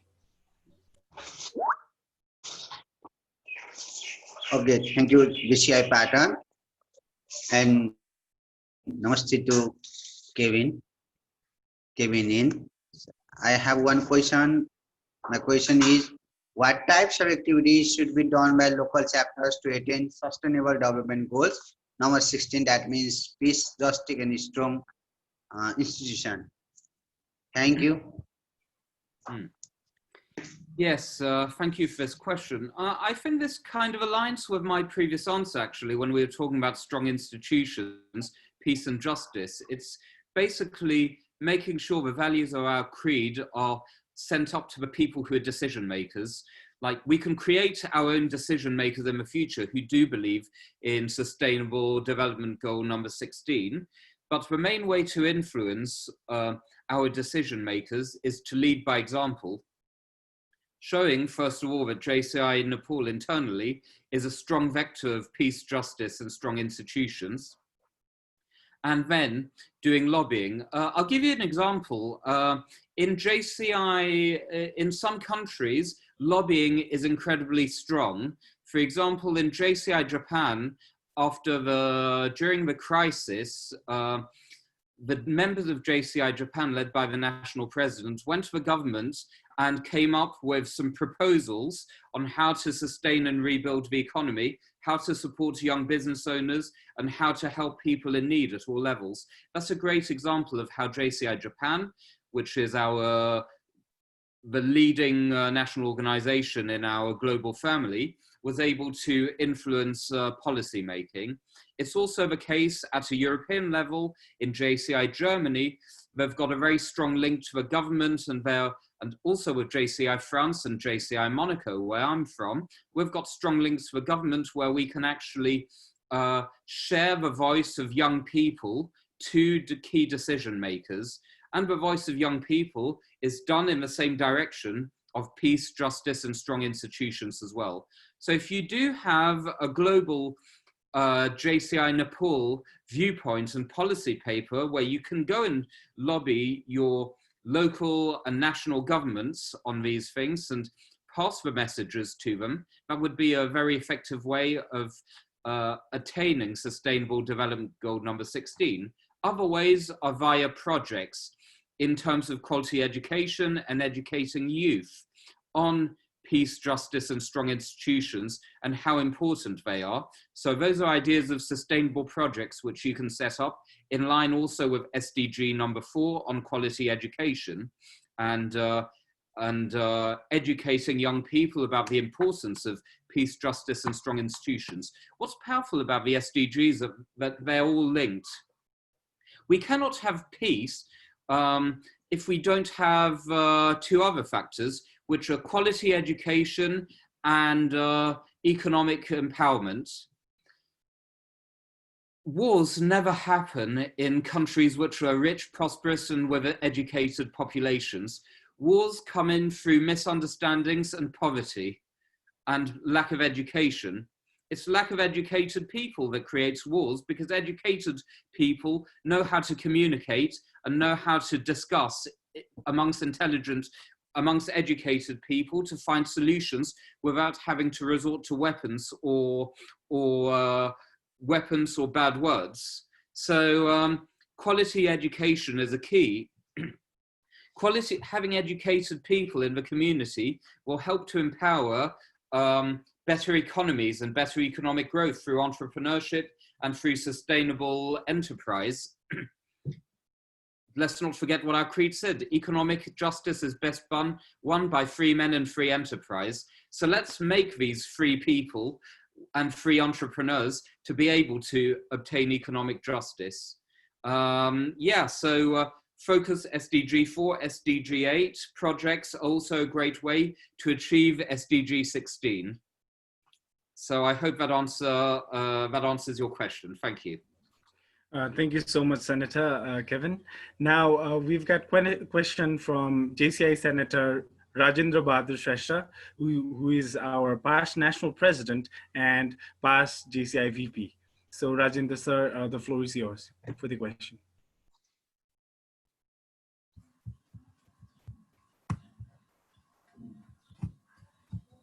Thank you, Vijas. First of all, let me congratulate Vijas and your whole team, including Daisy and Suman, for your 50 years existence in JC movement. Congratulations. You have been organizing fantastically good webinars. Congratulations. I just listened to Kevin in the last part of his presentation, and I was really proud, Kevin, I tell you. I'm the first JCI VP of Nepal back in 77, 43 years back. You are not born. I still remember during that time, there were two Secretary General. One was Ivan Bumstead from Canada. Another was a very good friend of mine, a fat guy, Carol Bouchard. And the secretary used to be in Miami, Florida. Now you have shifted, I believe, in St. Louis, Missouri. Anyway, I was really happy to listen to your beautiful presentation. The JCI's world should be proud to have such a young man. I was just, when question answer session was going, I would just Google out, who is Kevin Hinn? And I came to know that you are from Monaco. You look like from our part of the world. Anyway, I'm so happy. I haven't been to Monaco, but I know Grace Kelly, the beautiful princess. It's a small, beautiful island. I tell you, I had the pleasure of talking to your world president, Itai Maniere. I listened to him and he was so kind enough to give me a call after that webinar. We talked for 45 minutes, thanks to Suman, he linked us. And my question to him was, Itai, during our days, I'm talking of the late 70s, the membership used to be pretty big, like Japan, USA, even India. There's a decline in membership. So I was just wondering, and let me tell you, I'm really proud of Nepal JC. It's growing like anything, and it has got the visibility all over the country, from east to west, from north to south. And I'm really proud of my national president, Ashok, and all the 156 Salom leaders. And you, JCI, also should be proud of JCI Nepal. But why this membership drought? That's my question. If you could answer. Nice talking to you. And I found your presentation so articulate and your answers so knowledgeable. I'm really proud of you. Thank you very much talking to you and putting this small question. Yes, thank you, past VP. Yes, and thank you for your sharing. Yeah, just to answer your question regarding my origins, actually, I'm actually from all around the world. I was born in London in the United Kingdom, but my ancestors are from China, mainland China, and they left mainland China 150 years ago, and they moved to a small island called Mauritius, which is in the Indian Ocean. And my parents were born in Mauritius, and 50 years ago they moved to the UK, where I was born. Yeah, you're right. I wasn't born in 1977. I was born in 1978. But when I was 10 years old, I moved to Monaco with my family. So that's how I ended up in Monaco. But thank you for raising that question. I do believe I'm a citizen of the world, and hopefully it gives me an open mind when dealing with different parts of the world, because my origins are around 3 different continents, like Africa, Asia, and Europe.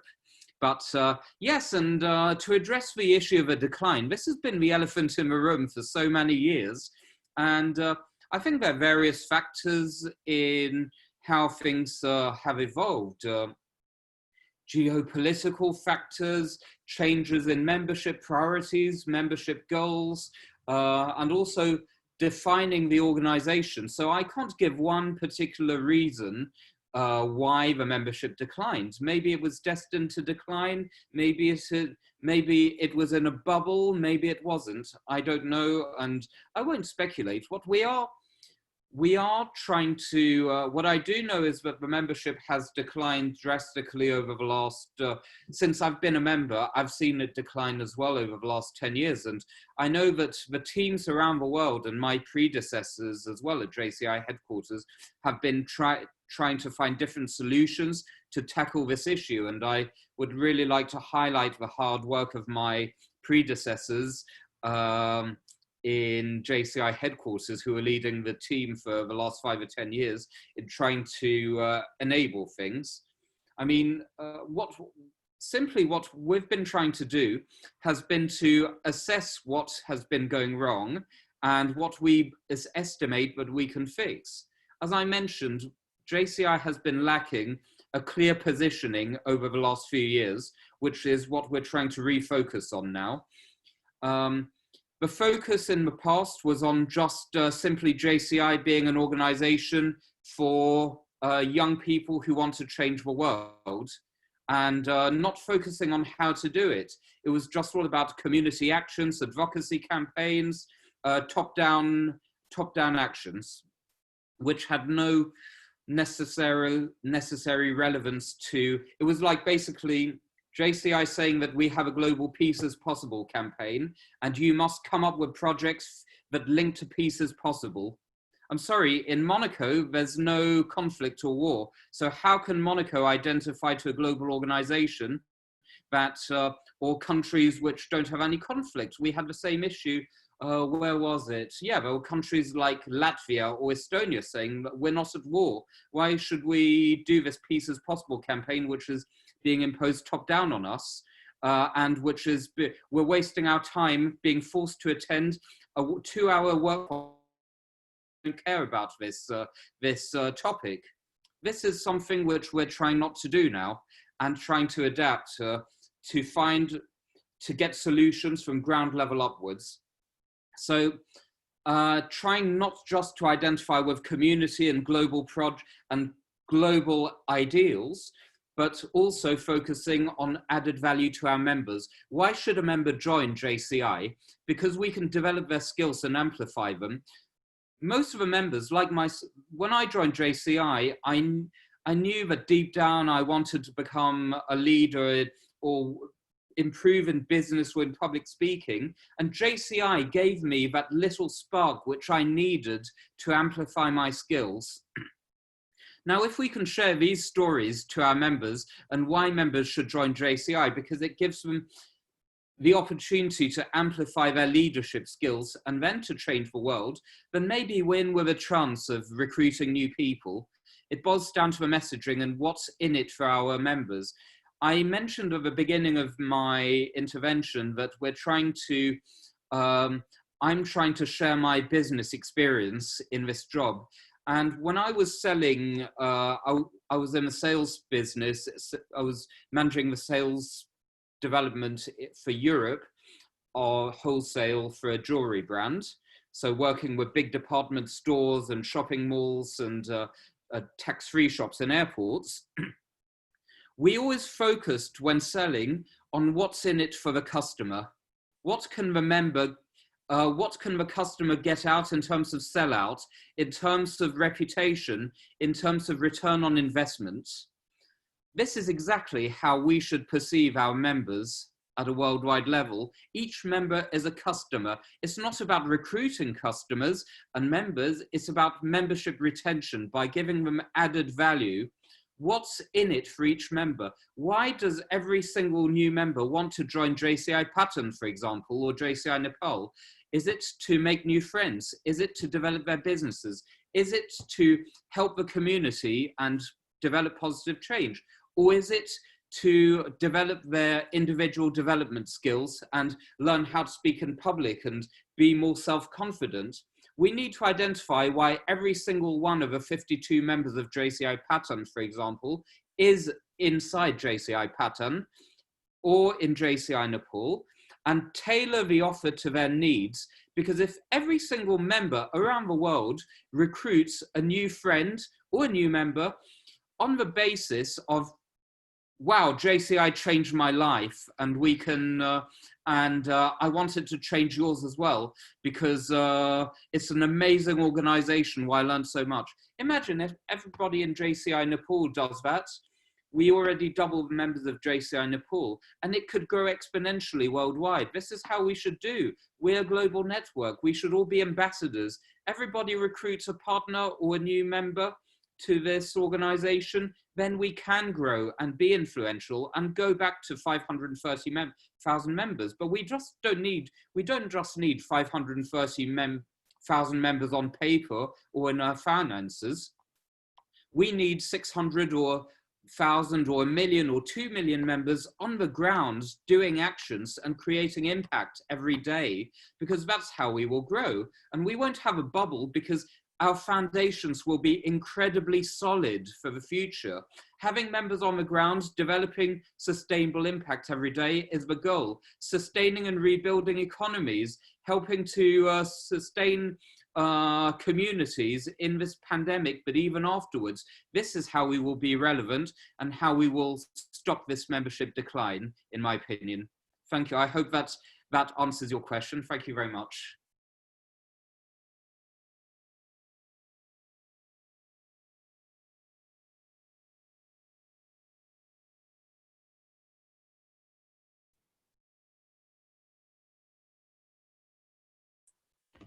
Thank you, Kevin. That's a wonderful answer.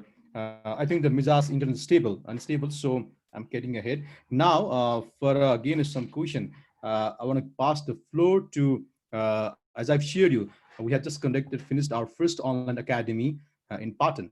So one of the online academy training committee member, the past EVP of JCI Nepal, this is Dr. Sandesh Das Shrestha. Technical team, can you spotlight him? Thank you, Suman. Thank you, Suman, for this wonderful opportunity.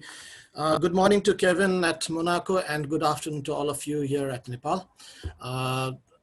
Secretary General Kevin, my question got hijacked by my founder president, who just asked you a question regarding the drop in the membership, because this is what Itai and the assigned EVP, Reji, had talked about, and we are really concerned. Being a JC's member since the past 20 years now, after the age limit have retired. And the second question that I was about to ask you after my founder president asked about membership drop was that which you answered and got hijacked again. And that was, how can the JCI USP and niche, which is being diluted, like there's no niche, and the USP of JCs, that when I got into a JCs movement 25 years back, what I received as the USP of JCs, which I carry forward in my day-to-day life and my organization these days, there's a big confusion about what JCs does, okay, and where it is focused on. Now, you've answered that also, so I don't want to get into it, but the third part of the question that I would ask you is, I guess it was mentioned, you are the JCI Monaco National President in the year 2010, which means that you attended the JCI Academy in 2009, right, Kevin? Okay, so being a 2008 JCI Global Networker, I attended in Tachikawa in 2008. So I just wanted to ask you, like, we could not be in the leadership positions, but we as trainers, we as facilitators are still providing our insights and inputs of what we learned through the JCs to the younger generation. But there is no standardization of certification. There is no standardization of courses that are offered. It's very sad that these days, the JCI courses that used to be validated, and my founder president, Rajendra Bahadur Shrestha, who is the past national president, also will vouch for it, is that earlier when there used to be a prime graduate of JCs, used to be validated by society that he or she is a good trainer. But these days in the JCs, we have to bring trainers from other outside institutions to validate our programs with theirs. So this is causing a big gap on the way that our leadership is going to be impacted. What do you want to say about that? Thank you. Yes, that brings up an excellent point. And maybe I touched on it briefly in my introduction speech as one of the sections which we are working on right now. As you know, I've got several, this year I've got I've got a 3-year term right now, so I'm working on a 3-year plan. And this year we've been focusing on several aspects, notably rebuilding our IT side, focusing on our voice and our marketing and our USPs, as you mentioned, because that's the priority, to reverse the curve. And also, like last year was very turbulent at a JCI headquarters level, some ideas to remotivate and reboost my team and stabilize my team and restructure the whole global headquarters to make it much more member-centric. Actually, training is a front I haven't opened up yet this year, but we're going to really focus on skills development and training in the future. I totally agree. We need to be defined. We're not a train-the-trainer organization. That needs to be very clear. But we need to be defined as a pole and a center of excellence in terms of trainings which are delivered. So we've already started that was a reform that was begun last year, by making sure that like courses which are too inward looking and too basic, like impact and achieve, they're actually being reformed now and merged into JCI Discover. So that's in terms of the foundational courses. We're making it a lot more logical, in line with the 4 areas of opportunity and in line with what a leadership organization should develop, and not redefining us as a leadership organization, not a charity or a humanitarian or a community organization. That's the first step in the voice. In terms of quality standards, we want to increase it at both levels, both for the courses and for the trainers as well. So we're going to start thinking of solutions which won't be, we're not going back to the previous system, which was very, very hierarchical, and there were star trainers and all that, and people were coming in to JCI just to become star. That's not what we want to do. We want to find a good balance where we can evaluate trainers in a clearer manner. That's something which the Skills Development Committee had been working on over the last few years.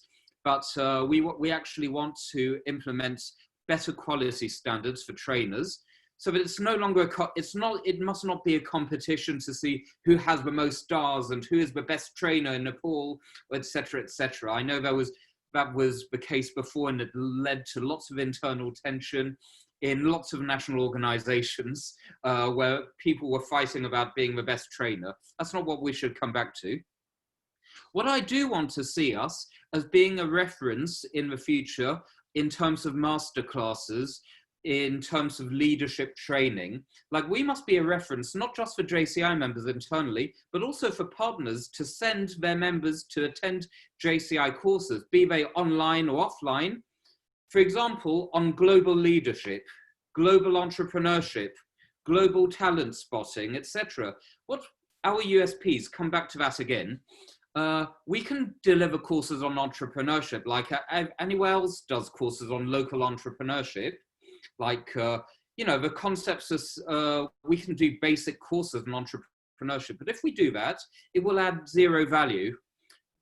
It'll just be basic and nobody will join it. Like Entrepreneurship 101, finding your idea, developing it, finding a business plan, finding partners, marketing it, bringing it to market and accelerating it. That's something which is very standard. But one thing where we do have a competitive advantage in our niche and our USPs is our global outreach. How can we create a global business using global talent being sourced, using online education, using technology like we have done? I have an example of a JCI member who I was talking to a couple of days ago. She's from Poland. So her company, she works from Poland. Her company is based there, but her major investor is based in Paris in France, and she produces her jewelry products in Portugal and in Italy. So that's the example of a European businesswoman. And if we can use examples and trainers who are leaders in their field and who use the global network of JCI to build their businesses, like I have a past national president of JCI Monaco, who is 26 years old now only, and she created her first business when she was 20 after graduating from high school at the age of 15. as the best student in her country. And we've got talents like that who can share their experience and know-how in terms of business. And I'm sure that this lady in Monaco is only one of many, many, many examples of talents we have around the world who we need to identify and showcase and highlight as the real JCI leaders. So that's the vision for training in the future. I hope that we will get there over the course of the next 2 years whilst I'm in charge and during my term of office, so that we can bring JCI on a much more high quality trajectory. Our USP and our niche are high quality and talent, because talent attracts talent, and we must really strive for excellence in everything we do. We must not be average, we must not be mediocre, we must be excellent. And we must be the best at what we do in terms of the global leadership organization. Only then will we succeed in increasing our global membership with quality members around the world. Thank you.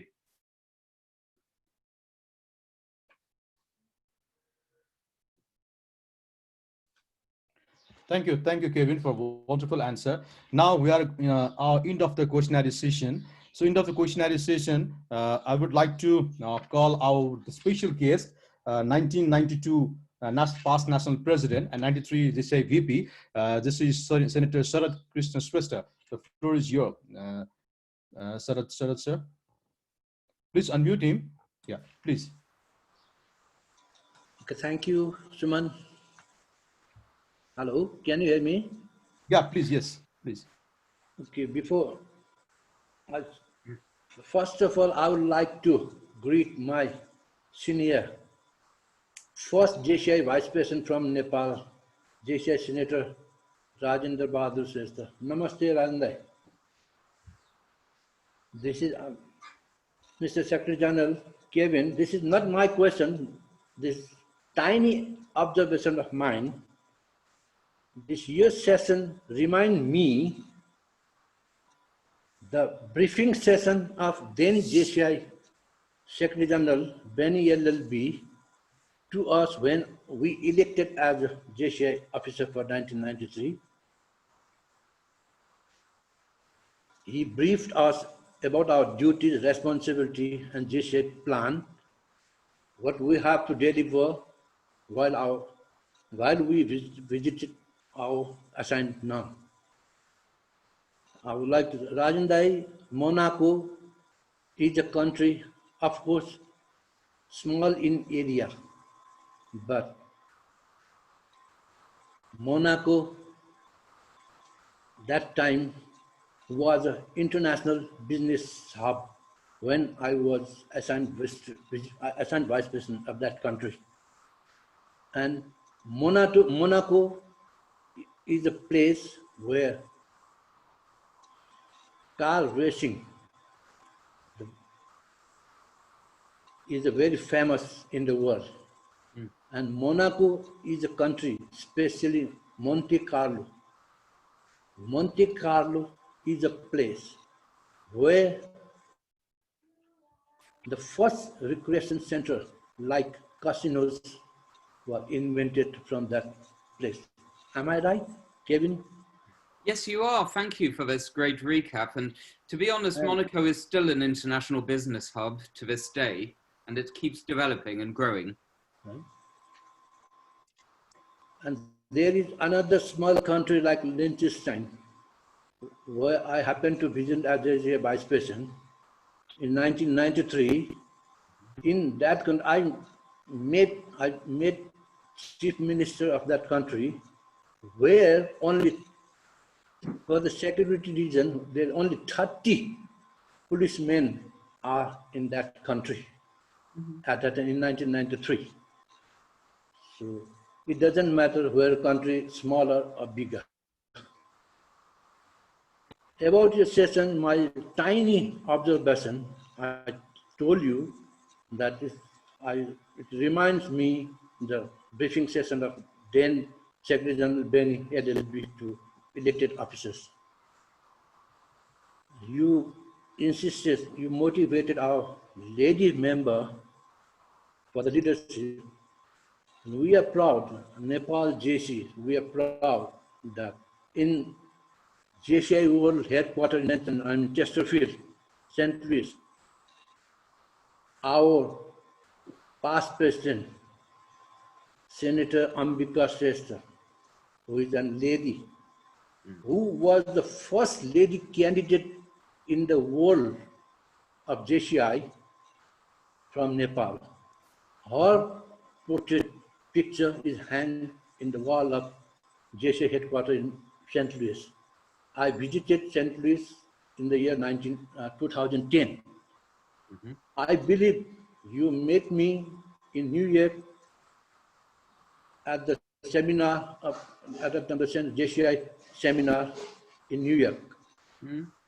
If you participated, I was there when our United Nations Secretary General came and gave his remarks.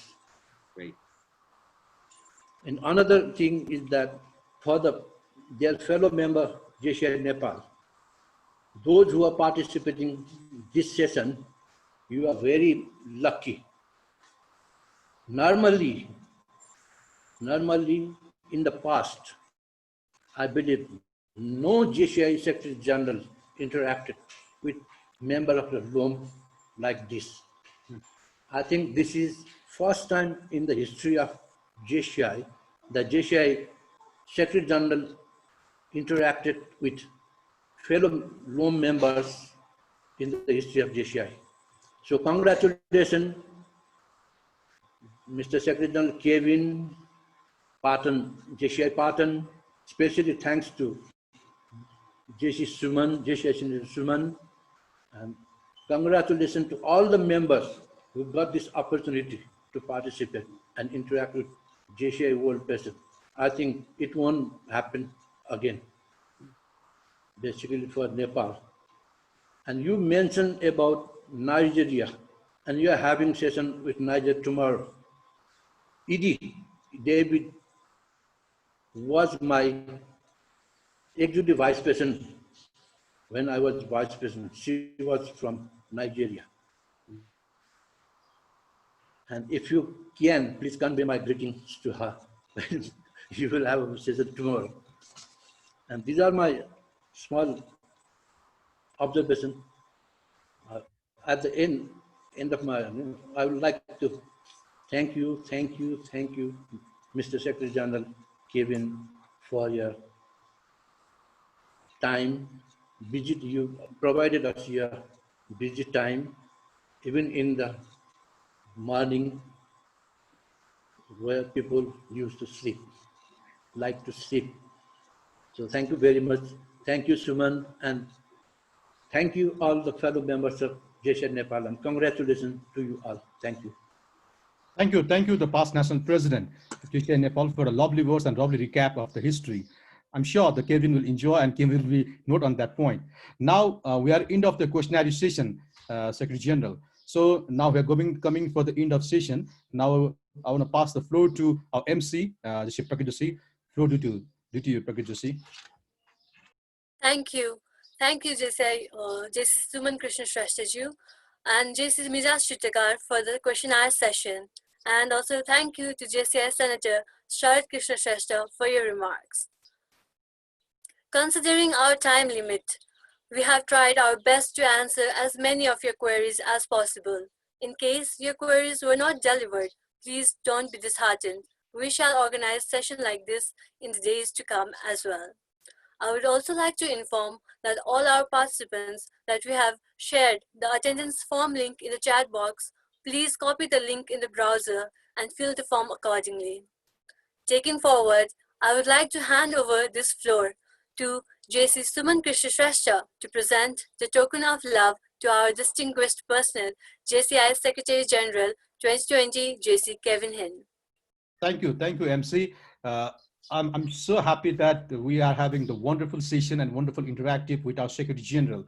And just let you know that we have a number of projects which you can forecast, but due to time limit, we have only submitted a few projects what Nepal JCS and NOMS are running. Like we have the school from JCI Hungary and JCI Bhaktapur Lady. They both are running this school and they're supporting the community. They're doing fabulous job. And again, we have a lot of this SDG product project having in Nepal. हैन मैले कति धेरै project समेट्नलाई पनि सकिरहेको छैन but still हामी यसलाई add गर्छौँ and there lot of projects केविन in from east to west of Nepal that STG or Nepal is and Nepal Loom is taking ahead. Like there are a lot of projects for familiarizing to the community. JCI Thankuta Lady is taking ahead, and again in the west, the JCI Srikat is taking ahead. These are a lot of examples out there. So I'm so happy that you took my request and you be here and we're sharing this as our past national president Sharad sir said that this is the historic moment and this won't happen again.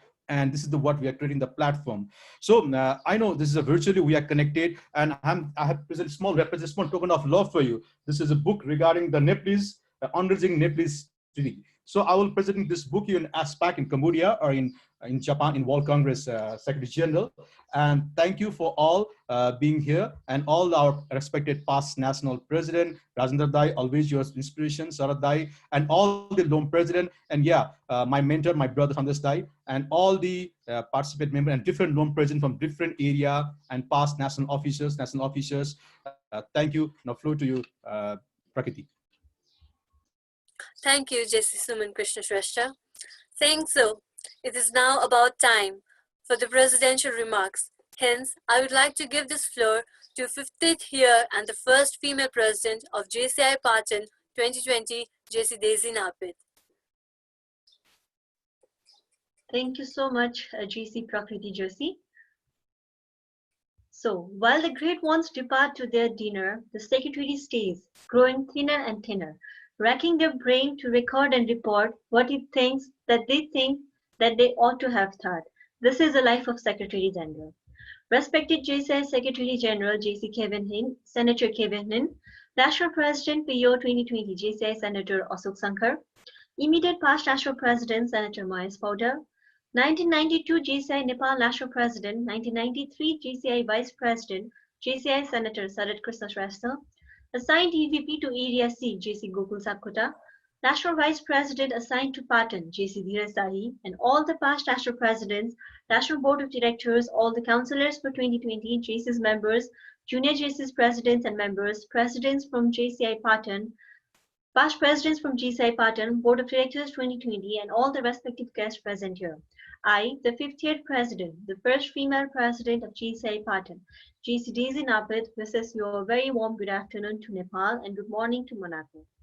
2020 has been a really challenge for every one of us, for entire JCI Patan, entering the glorious golden jubilee years of empowering youth and adding up to it the pandemic all over the world. Like with the theme, change begins with us, and also celebrating the 50th years of establishment, we really wanted to bring some positive changes in the society. And today, during this breakdown, having the JCI Secretary General with every one of us sharing the screen and speaking about his experiences and clearing our queries, we believe we have stepped into the changes that we were seeking for. I would like to add a short story here. Exactly 2 years ago, during 2018, I was appointed as a Secretary General of JCI Patan. What I found when I became Secretary General of JCI Patan was lots of doubts and lots of concerns and fears for families, friends, colleagues, board of directors, and everyone. I was young, so I was unaware about so many things.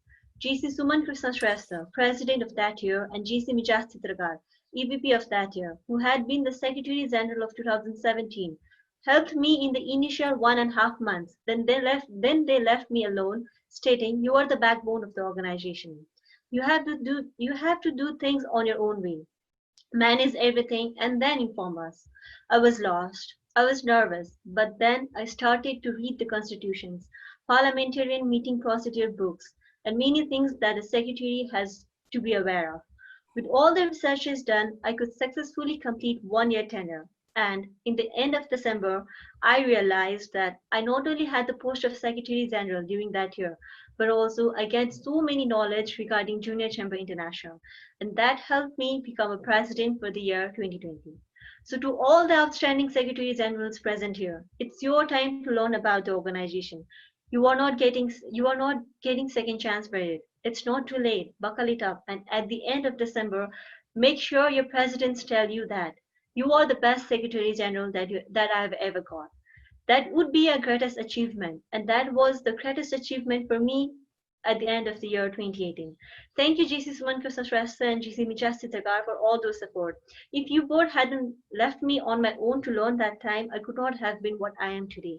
Thank you, JCI Secretary General JC Kevin Hin, for sharing your time with every one of us. I believe everyone is inspired by your words and everyone has set you as a idol and will walk in the pathways that you have shown us.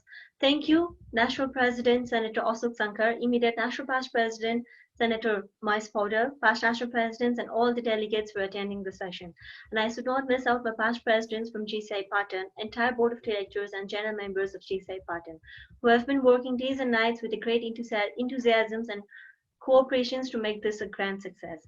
A biggest gratitude to the technical team for today, JC Mijas Titagar, JC Prasas Rizal, JC Yajula Dongol, JC Pravis Malla, and JC Sumni Marwai. Thank you, JC Dilip Chaudhary, for all the graphics and designings. Thank you to our past president, past vice president, and DO of APDC, JC Suman Krishna, for creating this platform for every one of us. Thank you, GC Mijas Titrakar and GC Prakriti Joshi, Secretary General of 50th Year Celebration Committee, for smoothly handling the session. Thank you, everyone. We hope to stay connected. Stay home, stay safe. Thank you. Namaste. Thank you, 50th year and first female president of JCI Patan 2020, JC Daisy Napit, for your remarks. Thank you all for managing your time and attending today's web session. We really appreciate it. Now, the session has come to its end. Goodbyes. It makes you think, it makes you realize what you have had, what you have lost, and what you have taken for granted. But we are sure we all are taking good advices and learnings from today's session. So, I would like to thank everyone for gracing this session with your presence. We hope that the learning you learned today will be into practice later. We look forward to see you in the events like this and in the days to come. For now, I, the Secretary General of 50th Year Celebrations Committee of JCI Patan, JC Prakriti Joshi, end my MC duties here. Thank you. Namaste, JJCs. Before ending this session, I would like to hand over this floor to JC Suman Krishna Shrestha. Thank you. Now we are end of the session. So let's take a group photo. So it will be memory for everyone. So I request everyone to please click your, open your camera so then we can take a group snap. And again, I want to take a small note. Sorry that just before I said the school project run by Bhaktapur lady, it was running by the Bhaktapur JCI. They say Bhaktapur, just a commitment. Yeah, now I'm seeing all the pictures coming here. Praju Sunwar, VP Bhaktapur. I haven't seen your snap. I mean, okay, yeah, now it's done.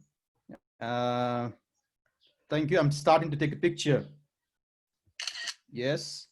From next, Rashmi Silpakar, not know yet. I'm in the camera. Regan, Shankar, Sandeep from Sandeep Shrestha from Biratnagar. Yep.